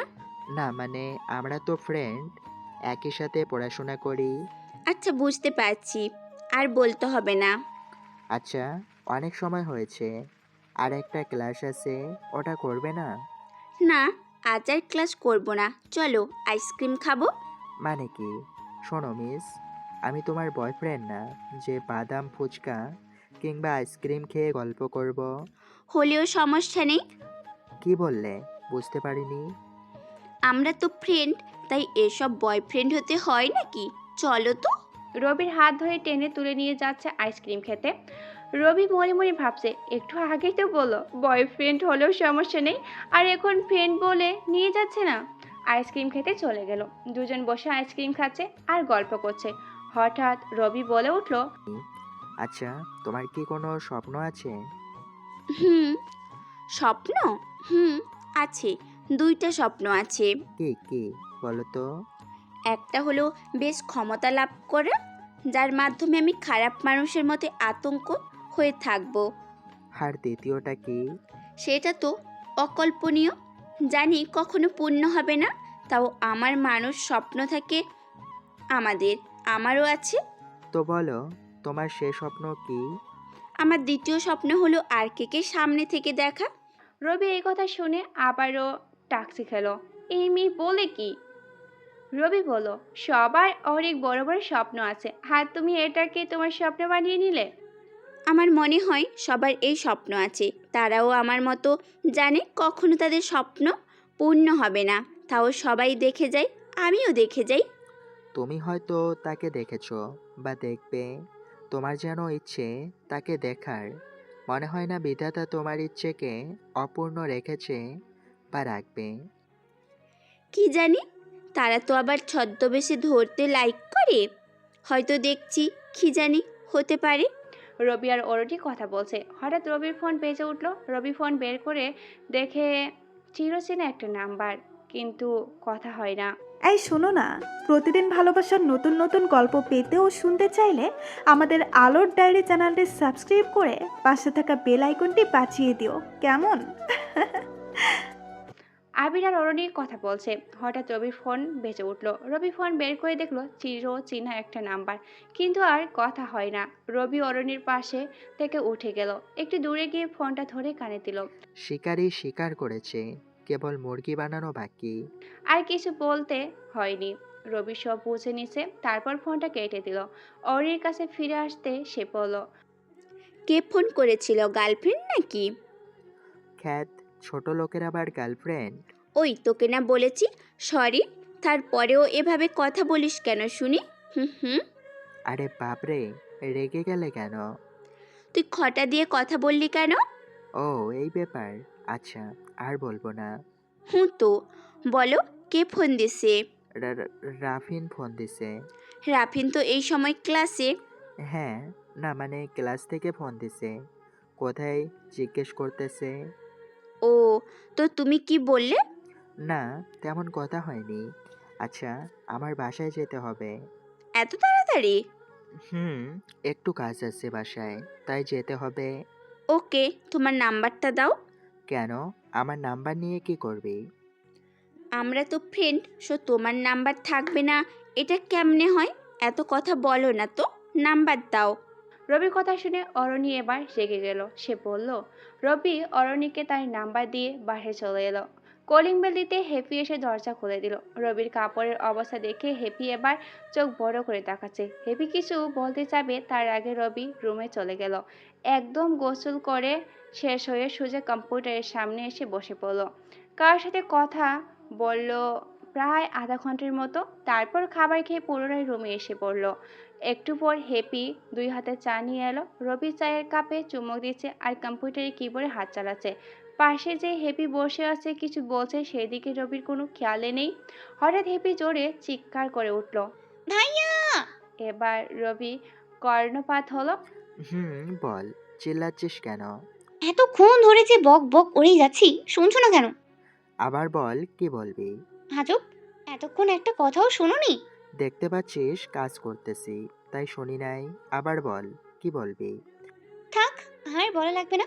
এত বিজি তুমি। আচ্ছা বল, কি বলবি? তুমি যখনই বাইরে যাও এমন খারাপ পোশাক পরে যাও কেন? কিছু কাজ করতেছি, তাই এমন পোশাকে যাই। আর কিছু বলবি? না থাকো, তুমি তোমার কম্পিউটার নিয়ে গেলাম আমি। হ্যাপির বলতে দেরি কিন্তু চলে যেতে দেরি নয়, সে চলে গেল। এইদিকে অয়ন আর আরিয়ানকে রাশেদের লোকেরা মেরে অবস্থা খারাপ করে ফেলছে। রাশেদের টিম আছে, শ্রাবণ যে রাশেদের অবর্তমানে টিমকে কন্ট্রোল করে। শ্রাবণ অয়ন আর আরিয়ানকে এত মারলো যে তাদের নাক মুখ দিয়ে রক্ত বের হচ্ছে।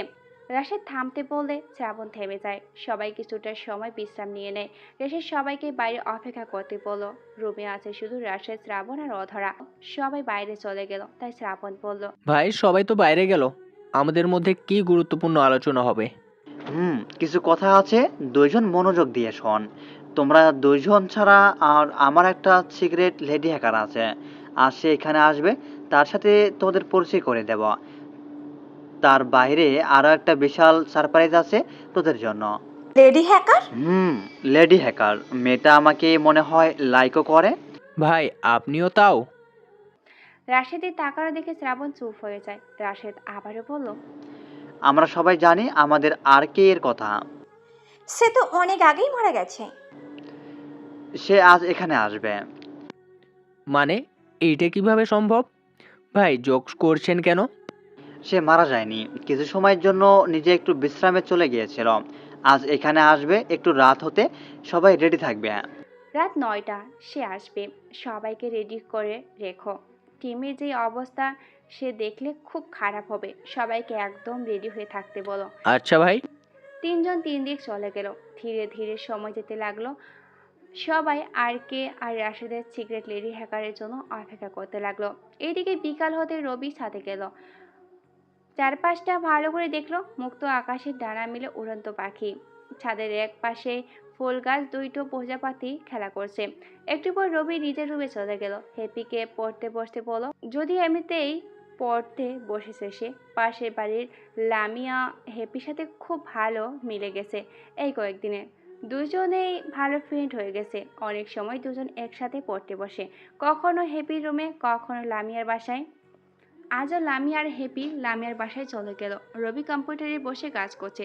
রাত প্রায় 9টা হতে রবি তার মায়ের কাছে গেল। মা, আমি একটু বাইরে যাচ্ছি। 9টা বাজে, এখন কোথায় যাবি? এই তো একটু বের হব, বেশিক্ষণ থাকবো না, চলে আসবো। আচ্ছা, সাবধানে যাস। রবি বেরিয়ে পড়লো তার গন্তব্যের দিকে। এদিকে রাশেদ, শ্রাবণ, অধরা সহ বাকি সবাই বসে আছে আর্কের অপেক্ষায়। এদিকে হুট করে একটা গাড়ি এলো। এমন গোপন অবস্থায় গাড়ি চলে আসাটা স্বাভাবিক কিছু নয়। রাশেদের ফোনে একটা মেসেজ আসলো। এইদিকে গাড়িটা রাশেদের লোকেরা আটকে ফেলো। না পাচ্ছে না পিছনে যেতে, না পাচ্ছে পিছনে যেতে, না পাচ্ছে সামনে আসতে। একদম গেটে গাড়িটা ধরে ফেলো। রাশেদের ফোনে মেসেজ আসতে সে শ্রাবণকে পাঠিয়ে দিল গাড়িটা নিয়ে আসতে। ততক্ষণ পর্যন্ত পরিচিত কেউ তাদের আনতে যাবে না, ততক্ষণ গাড়ি ছাড়বে না। শ্রাবণ গিয়ে নিয়ে আসলো। রাশেদ একটু বের হয়ে দেখে কার নিয়ে কেউ আছে। রাস্তায় বুঝতে বাকি নেই এটা আর কে। একটু সামনে বসে গাড়ি থামলে গাড়ি থেকে বের হলো লেডি হ্যাকার রোহানি। আয়ানের বোন রোহানি হলো রাশেদের সিক্রেট লেডি হ্যাকার। পরিবারের সবার অগরসরের দেশে সবাই নিজেকে ভাসিয়ে দিয়েছে, হয়তো সেটা রাশেদের দিকেই তাকিয়ে। রাশেদ রোহানিকে দেখে নিজের মতো করে আবারও ভিতরে চলে গেল। রোহানি গিয়ে সোজা রাশেদের পাশে বসে পড়ল। এই অবস্থা দেখে শ্রাবণের অধরা চোখ বড় বড় করে তাকিয়ে রইল। রাশেদ অধরাকে সবার সাথে পরিচয় করিয়ে দিল। পরিচয় পর্ব শেষ করে রাশেদ বলল, অধরা হচ্ছে আরিয়ানের ছোট বোন। অধরা যদিও আমাদের হয়ে কাজ করে, কিন্তু আরিয়ান আর অয়নের দেশদ্রোহীর খবর রোহানি আমাকে দিয়েছিল। হয়তো এটা রোহানির দেশপ্রেম। রোহানি রাশেদের দিকে তাকিয়ে আছে। হঠাৎ রাশেদকে বলল, চলো ভিকটিমদের একটু দেখব। তোমার ভাই হয়, এভাবে বলতে পারলে? দেশদ্রোহী অপরাধীরা কারোর ভাই হতে পারে না। ওকে চলো। চারজন মিলে অয়ন আর আরিয়ানকে দেখতে গেল। দুজন অজ্ঞান হয়েছিল। রাশেদকে ইশারা করতে শ্রাবণ গিয়ে তাদের মুখে পানি দিয়ে জ্ঞান ফেরলো। দুজন মারের চোটে ভালো করে কথা বলতে পারছে না। আরিয়ানের ছাপড়ের চোখে তার ছোট বোনকে এখানে দেখে অবাক হয়ে যায়। সে অবাক হয়ে রোহানিকে জিজ্ঞাসা করলো, তুই এখানে কেন? তোমার মতো দেশদ্রোহীকে শাস্তি দেওয়ার জন্য আমি দেশের কল্যাণে নিজেকে হারিয়ে দিয়েছি। রোহানির কথায় আরিয়ান অবাক হয়ে গেল। তার বুঝতে বাকি নেই যে রোহানি এতদিন আরিয়ান আর অয়নের গতিবিধি পর্যবেক্ষণ করছিল আর প্রতিটা আপডেট রাশেদকে দিচ্ছিল। হঠাৎ রাশেদের ফোনে একটা মেসেজ আসলে যেন তাড়াতাড়ি সেখান থেকে বের হয়ে আসে পিছনে পিছনে বাকিরাও। শ্রাবণ অয়ন আর আরিয়ানকে অজ্ঞান করে দেয়। তারপর রাশেদের পিছন পিছন সেও বের হয়ে আসে। রাশেদ সবাইকে থাকতে বলে গেটের দিকে চলে যায় আর বলে যায় আরকে 1 মিনিটের মধ্যে আসে। রাশেদ তাড়াতাড়ি গেটের কাছে চলে যায়। খুব দ্রুত গতিতে একটা বাইক এসে থেমে যায় গেটের সামনে। রাশেদ বাইকের পিছনে বসে পড়ল। বাইকারের মাথায় হেলমেট আর পুরো শরীর ভয়ঙ্কর পোশাকে বোঝা যাচ্ছে এটা আর কেউ নয় আরকে। গেটের কাছে আসতে সেখানে থাকা লোকগুলো ভয় পেয়ে যায়। হঠাৎ মৃত্যু মানুষ তাদের সামনে। রাশেদ বাইকের পিছনে বসে পড়ল। তারা কেউ কোনো কথা বলার সুযোগ পায়নি। বাইক সোজা এসে থামলো অয়নার আরিয়ানের বেঁধে রাখা রুমের পাশে। মাথার হেলমেট খুলে দেখে ভয়ঙ্কর লাল চোখ, মুখে মাস্ক আর বাম হাতের তালুতে ছোট্ট করে লেখা আরকে। রাশেদ আর আরকে সোজা চলে যায় আরিয়ান আর অয়নকে বেঁধে রাখা রুমে। আরকের পিছন পিছন রাশেদও সেই রুমে ঢুকে পড়ে। যখন শ্রাবণ রোহানি অধরা রুমে ঢুকতে যাবে তখনই রাশেদ নিষেধ করে, কারণ আরকে এখন নিজের আসল চেহারা দেখাবে অপরাধের। রাশেদ আর আরকে ভিতরে চলে গেল। আরকে দেখে অয়ন আর আরিয়ান কেঁদে ফেলল, কারণ সে বেঈমানদের কখনো ক্ষমা করে না। রাশেদ আর আরকে ভেতরে চলে গেল। আরকে দেখে অয়ন আর আরিয়ান কেঁদে ফেলল, কারণ সে বেঈমানদের কখনোই ক্ষমা করে না। অয়নকে বলতে পারেন শ্রাবণ তো তাদের অজ্ঞান করে ফেলেছিল, তাহলে আবার জ্ঞান ফিরল কখন? শ্রাবণ যখন অজ্ঞান করে ফেলছিল তখন তাদের জ্ঞান ছিল, যাতে আর না মারে তাই অজ্ঞান হওয়ার অভিনয় করছিল। তাই তো আরকে রুমে আসার সাথে সাথেই দুজন ভয়ে কাঁপতে শুরু করলো। অনেকদিন ধরে রাশেদ আর আরকের সাথে দেখা হয় না, তাই রাশেদ কিছুটা ইমোশনাল হয়ে আরকে জড়িয়ে ধরল। কুশল বিনিময় শেষে আরকে এক পা দোপা করে আরিয়ানার অয়নের দিকে গেল। আরকের সামনে যাওয়ায় তাদের অন্তরাত্মা কেঁপে উঠল, চোখের জল মাটিতে গড়িয়ে পড়ল। মুখে মাস্ক থাকায় আরকের আসল চেহারা দেখা যাচ্ছে না। রুমে রাশেদ, আরকে আর অয়ন, আরিয়ান ছাড়া কেউ নেই। অয়ন আর আরিয়ানকে যখন মারতেই হবে, নিজের চেহারাটা একটু দেখিয়ে নেওয়া উচিত মনে করলো আরকে। যখনই মুখে থাকা মাস্কটা খুললো, আরকে অয়ন বলে উঠল, তুই? হ্যাঁ, আমি। আবারও সেই রহস্যময় হাসি, যেটা দেখে আরিয়ান ভয় পেত। সে বুঝতে পারত না এই হাসির মানে, মনে করতে পারেনি এই হাসি আদৌ কি দিত। যখনই সামনে এলো তখনই বুঝতে পারছে এই হাসির রহস্য। আরিয়ান সোজা আরকের পায়ে পড়ে গেল। ভাই, আমাকে মাফ করে দেন। বিশ্বাস করেন, আপনাকে মারার প্ল্যান আমার ছিল না। এসব করেছে ওই ইন্ডিয়ান এজেন্টের চিফ নিয়াজ। সে তো নিজের দেশের জন্য অন্য দেশের ক্ষতি করবে, তাই বলে তুই এই দেশের সাথে বেইমানি করবি? ভাই, ভুল হয়ে গেছে, মাফ করে দেন। শেষ ইচ্ছে থাকলে বল, শেষ দিন আজ তোর। ভাই, মাফ করে দেন, আর জীবনেও এমন করব না। তুই আমার টিমে ছিলি, কাজ করতি দেশের জন্য। নিয়াজের কথায় তুই আমাকে মারার প্ল্যান বানালি, এটা তো খুব বড় একটা অপরাধ। ভাই, আর কোনো কথা বলতে না দিয়ে দুজনের মাথায় শুট করে দিল। অনেক দিন পর আরকে গুলি চালালো। বারুদের গন্ধ নাক দিয়ে সুখে কেমন যেন এক পৈশাচিক শান্তি পেল সে। হঠাৎ পেছন থেকে রাশেদ বলে উঠল, রবি। হুম, আর কে? আর কেউ নয়। ভার্সিটিতে ভার্সিটি সে আনস্মার্ট খ্যাত ছেলেটাই হলো আরকে, মানে রবিউল হাসানের ছদ্মনাম আরকে। রবি আবারও মাস্ক পরে সেই রুম থেকে বের হয়ে গেল। রাশেদ রবিকে নিয়ে আর একটা রবি গেল। সবাই সেখানে বসে আছে, অর্থাৎ শ্রাবণ, অধরা আর রোহানি। রুমটা খুব ভালো করে সাজানো হয়েছে, সেটা রবি আসবে বলে। পাশের টেবিলে হঠাৎ ফোন বেজে উঠলো। রাশেদ ফোন হাতে নিয়ে দেখে ওটা আরিয়ানের ফোন, আর কল দিয়েছে চিপ নিয়াজ। রাশেদ রবিকে এই কথা বলল। সাথে সাথে রবি রাশেদকে ইশারা করলো কম্পিউটারের ফোনটা কানেক্ট করতে। রাশেদ ফোন কানেক্ট করে ফেললো কয়েক সেকেন্ডের মধ্যে। রবি কম্পিউটারের সামনে বসে গেল, কিবোর্ড হাতের কারিশমা দেখাচ্ছে। কয়েক সেকেন্ডের মধ্যে ফোনটা রিসিভ করলো। অপাশ থেকে নিয়াজ বলল, আরিয়ান, আমাদের ডাটা পেতে আর কত সময় লাগবে? আর অল্প সময়, কাজ প্রায় শেষের দিকে।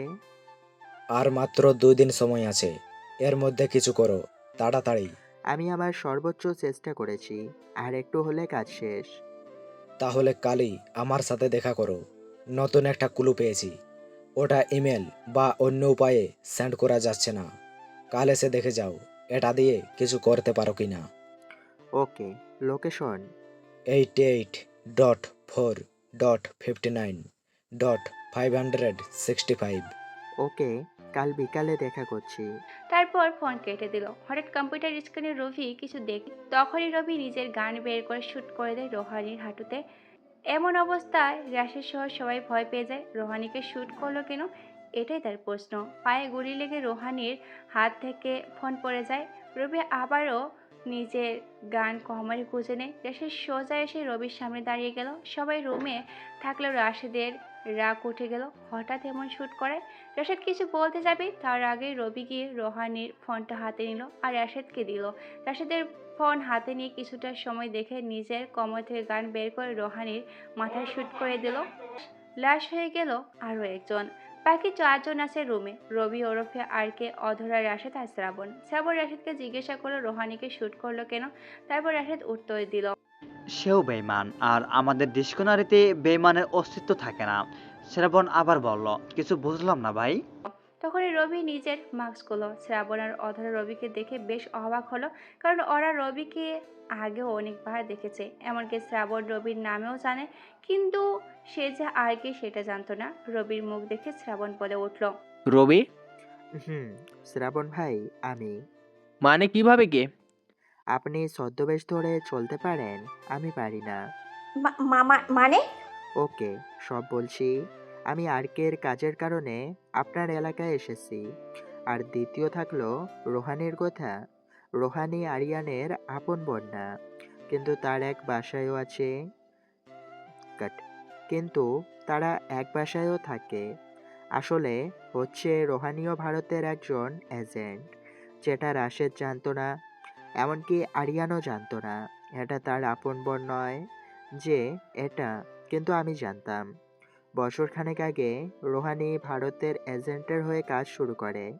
আমার বেঁচে থাকা, এখানে আসা, সব কিছু রাশেদ রোহানিকে বলেছে। আর রোহানি চিফ নিয়াজকে বলেছে। আমাদের মধ্যে আরও অনেক লোক আছে নিয়াজের। আজ এখানে যারা আছে সবাইকে শেষ করে দেব। তার মানে ভাই আপনি এতদিন ছদ্মবেশ ধরে আমাদের পাশে ছিলেন, কিন্তু আমি কিছুই জানলাম না। আমি জানতাম, দিও নাই তাই জানতে পারিনি। আর আপনি আমাকে আগের মতো তুমি করে বলবেন, সমস্যা নাই। কিন্তু ভাই। কোনো কিন্তু নয়। রবির কথায় শ্রাবণ চুপ হয়ে গেল। পাশে রোহানির লাশ পড়ে আছে। রবি হেঁটে রোহানির কাছে গিয়ে বলল, এই মেয়েটা রাশেদকে প্রেমের ফাঁদে ফেলেছে আর এসব করিয়েছে। আমি জানতাম নিয়াজ আরিয়ানের ফোনে কল দেবে, তাই আমি কম্পিউটারের ফোনটা কানেক্ট করতে বললাম। আর আমার ভয়েসকে আরিয়ানের ভয়েসে রূপান্তর করলাম, যাতে নিয়াজ বুঝতে না পারে এটা আরিয়ান নয়, রবি। আর নিয়াজ যে নাম্বার বলেছে সেটা লোকেশন নাম্বার। ওখানে আসলে নিয়াজ নেই। ওখানে আসলে নিয়াজ নেই, সে আছে ঢাকায়। আর সে লোকেশন বলেছে সেটা চট্টগ্রাম। নিয়াজ জানে আরিয়ান মারা গেছে, রোহানি প্রতি মিনিটের খবর নিয়াজকে জানাতো। সে হিসেবে নিয়াজ জানে আরিয়ান সেখানে যাবে না, যাবে শুধু আর কে, মানে আমি। রবি এসব বলে থেমে গেল। পাশে পানির বোতল ছিল, সেখান থেকে পানি খেলো একটু। তারপর রাশেদ কানে কানে কি বলল, প্রেম তোকে অন্ধ করে দিচ্ছে, সেটা তুই বুঝতেও পারছিস না। আর যে তোকে ভালোবাসে তাকে তুই চিনতেও পারছিস না। মানে কে আমাকে? রাশেদ আর কিছু বলার আগে রবি বলল, রোহানি নয়, তোকে অধরা ভালোবাসে। মানে তুই কিভাবে জানিস? আমি আরো অনেক কিছু জানি যেটা তুই জানিস না।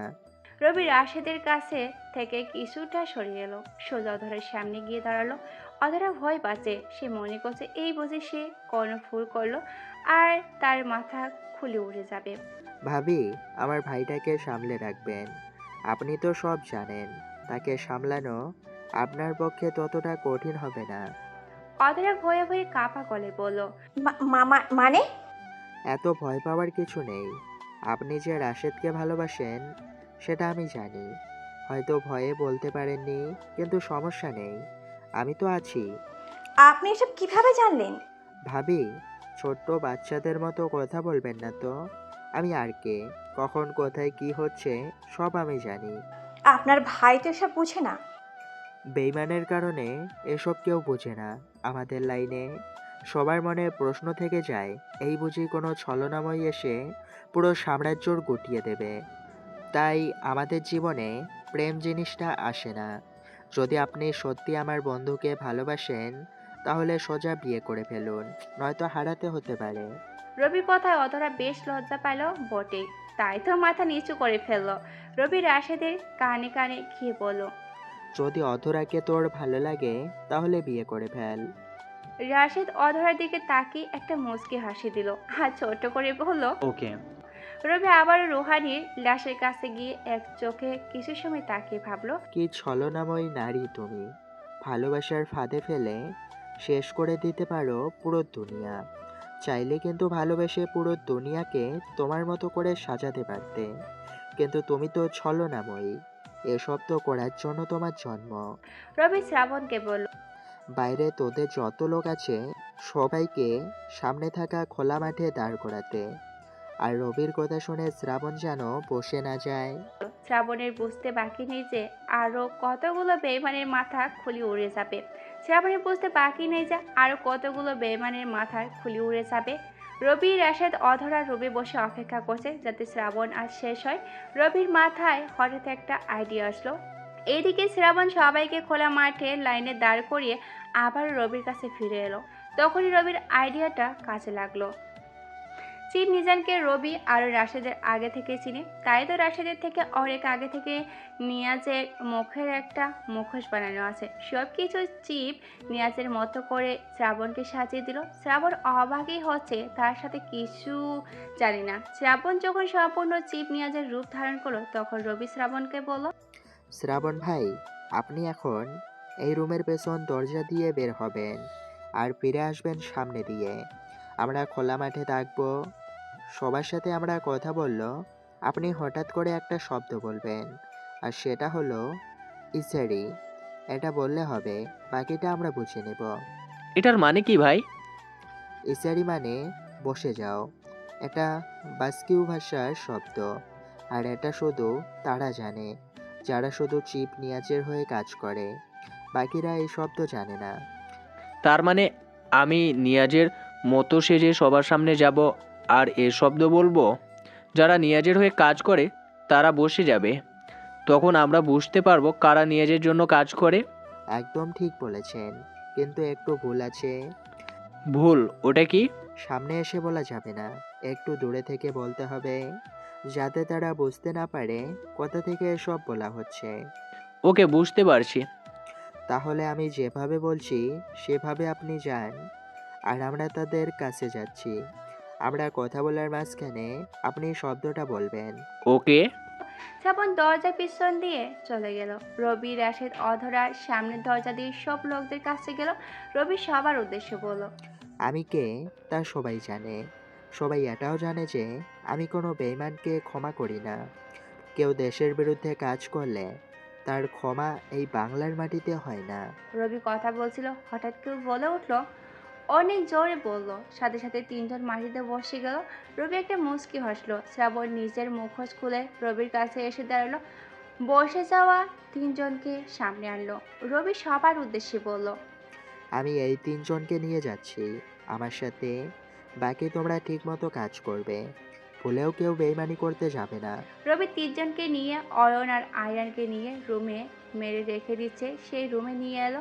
রাত প্রায় 10:30, কিন্তু চারপাশে এত লাইট যে দিনের আলোর মতো দেখা যাচ্ছে। তিনজনকে রুমে এনে বসলো।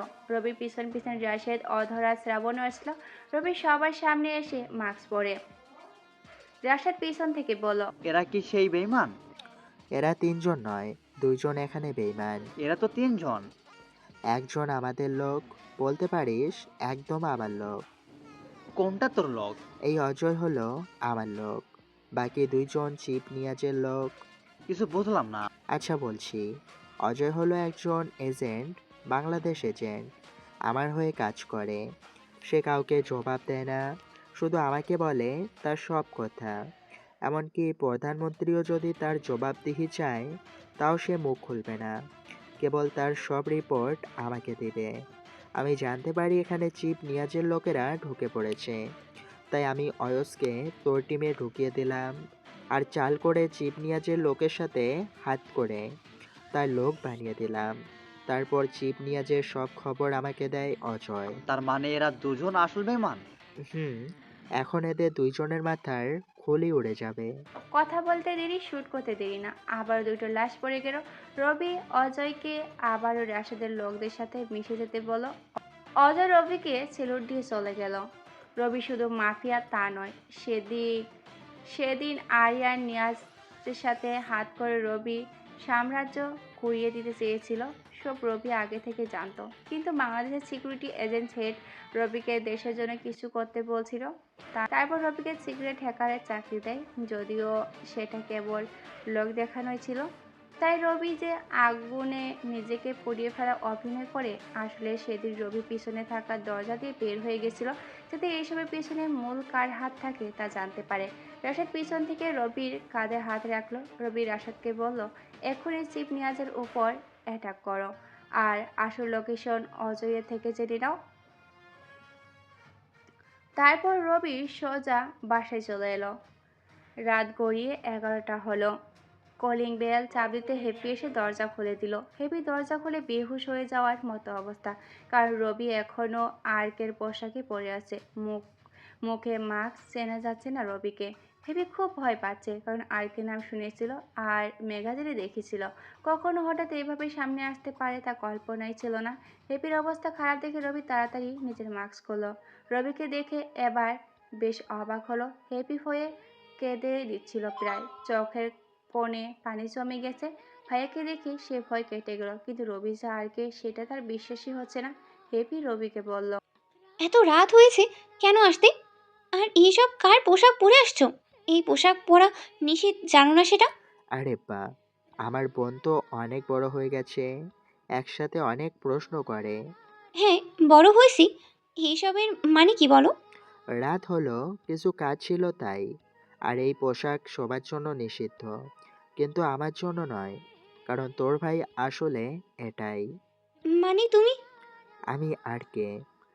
রবির কথা শুনে সাথে সাথে হেপি রবিকে জড়িয়ে ধরলো। সবার মতো হেপিরও ইচ্ছা ছিল আরকে দেখার, কিন্তু সবার মতে সে তো মারা গিয়েছে, তাই হেপিও ছেড়ে দিয়েছে আরকে দেখার ইচ্ছা। আর তার ভাইয়ে আসলে আরকে সেটা কল্পনার জগতের বাইরে ছিল। হেপি দুদিক থেকে খুশি, আরকে দেখার, আর সেটা যে তার ভাই। রবি হেপির মাথায় হাত বুলিয়ে দিয়ে বলল, কখনো ক্ষমতা দেখাবি না, আর আমার পরিচয় কাউকে দিবি না। ওকে ভাইয়া, তুমি বসো, আমি খাবার দিচ্ছি। ওকে, তুই খেয়েছিস? তুমি না খেলে কি আমি খাই? আহা, যা তাহলে খাবার রেডি কর। তারপর হেপি খাবার রেডি করলো। রবি খেয়ে দিল। এইদিকে অজয়ের থেকে চিপ নিয়াজের লোকেশন নিয়ে রাশেদ অনেকগুলো লোক নিয়ে নিয়াজের উদ্দেশ্যে রওনা দিল। হেপি মাকে বলল, রবি খাবার খেয়ে ঘুমাচ্ছে, কিন্তু সেটা তো রবি। বনের সামনে ঘুমাতে গেলেও সামনে যে মিশন আছে সেটা তো আর না করে পারে না। এদিকে হ্যাপি রুমে চলে গেল, অপরদিকে রবি সবার অগ্রসরে বাসা থেকে বের হয়ে গেল। এদিকে রাশেদ আগে আগে অজয়কে চিফ নিয়াজের আস্তানায় পাঠিয়ে দিল।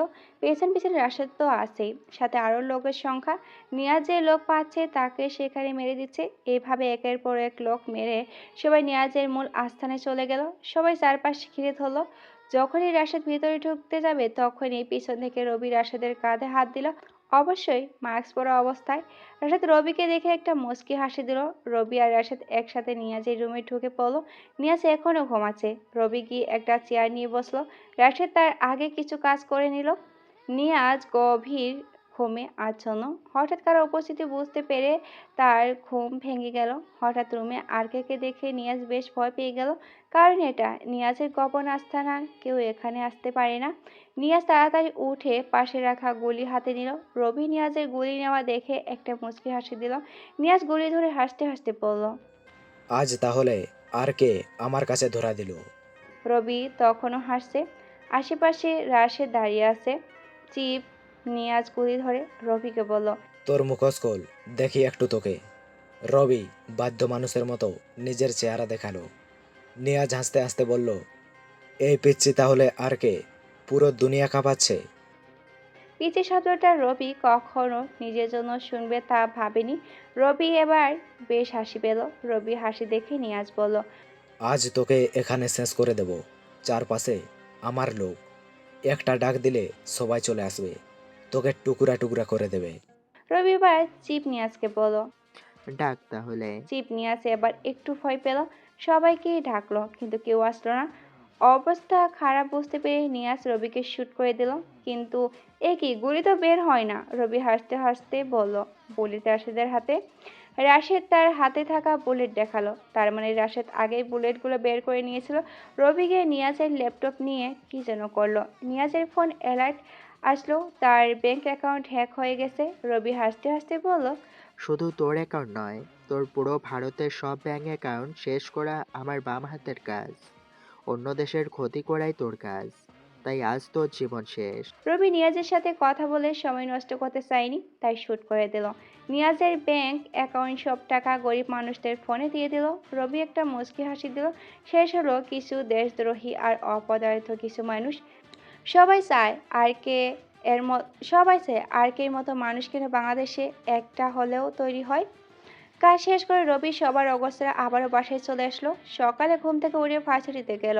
আজকে কি একটা এক্সাম আছে সেটা স্যার বলেছিল। সবাইকে একটা প্রশ্ন করলো, সেটার উত্তর যে মেলাতে পারবে সেই হবে আজীবন সবার কাছে স্মৃতির মানুষ।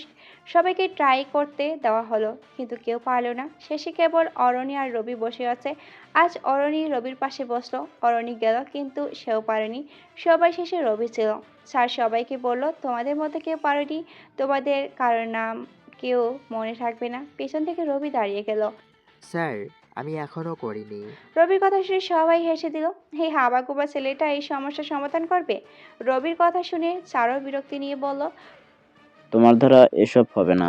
রবি বুঝতে পারলো স্যার সবার সামনে তাকে আবারও অপমান করলো। রবি চিন্তা করলো, এই সমস্যার সমাধান যদি রবি করে দেয় তাহলে স্যার তার উপযুক্ত জবাব পেয়ে যাবে। স্যার চলে যেতে চাইলে রবি থামতে বলে। স্যারের টেবিল থেকে কলম নিয়ে 2 মিনিটের মধ্যে রবি এই সমস্যার সমাধান করে দেয়। স্যার অবাক হলো, এত তাড়াতাড়ি শেষ করলো, তাও নির্ভুলভাবে করতে পারলো। সবাই রবির সমাধান বের করাতে অবাক হয়ে যায়। স্যার এবার বুদ্ধি করে আরও একটা সমস্যা দিল রবিকে, কিন্তু সেটাও রবি 3 মিনিটের মাথায় সমাধান করে ফেললো। এবার স্যারের বুঝতে বাকি নেই রবি বাইরে থেকে যেমন দেখা যায় আসলে সে তেমন নয়। রবি আসলে অনেক একটা বড় খেলাড়ি। স্যার কিছু বলতে যাবে তার আগেই রবি বলল, পোশাক মানুষের ভেতরে কি আছে তা বলে দেয় না। স্যারকে কিছু বলতে না দিয়ে রবি সোজা বের হয়ে গেল। রবির পেছনে অরণি বের হয়ে গেল। রবি সোজা একটা গাছের নিচে গিয়ে বসলো। একটু পর রবি অরণিকে বলল, আমি আজ এখান থেকে চলে যাব। মানে কই যাবে? আমার শহরে চলে যাব। কেন? এখানে থাকলে কি সমস্যা শুনি? হুম হুম। আমি এখানে পড়তে আসিনি, কাজে আসছি। কাজ শেষ, এখন চলে যাব। আমি এত কিছু জানি না, তুমি যাবে না। এখানে আমার কেউ নেই, কিছু নেই। আমি আমার বাসায় চলে যাব। কে বলেছে কেউ নেই? আমি আছি তো। মানে? আমি তোমাকে ভালোবাসি। সেদিন তুমি যেভাবে আমার দিকে তাকিয়েছো, আমি সেদিন তোমার প্রেমে পড়ে গেছি। এখন তুমি বলো, এখানে আমার কি দোষ? হুম হুম। আমার নগরে প্রেম বলতে কিছু নেই। যদি সত্যি তুমি আমাকে চাও তাহলে বিয়ে করতে পারো। আমি রাজি। আমি বেকার, কি খাবে? সমস্যা নেই, দুইজন জব করব।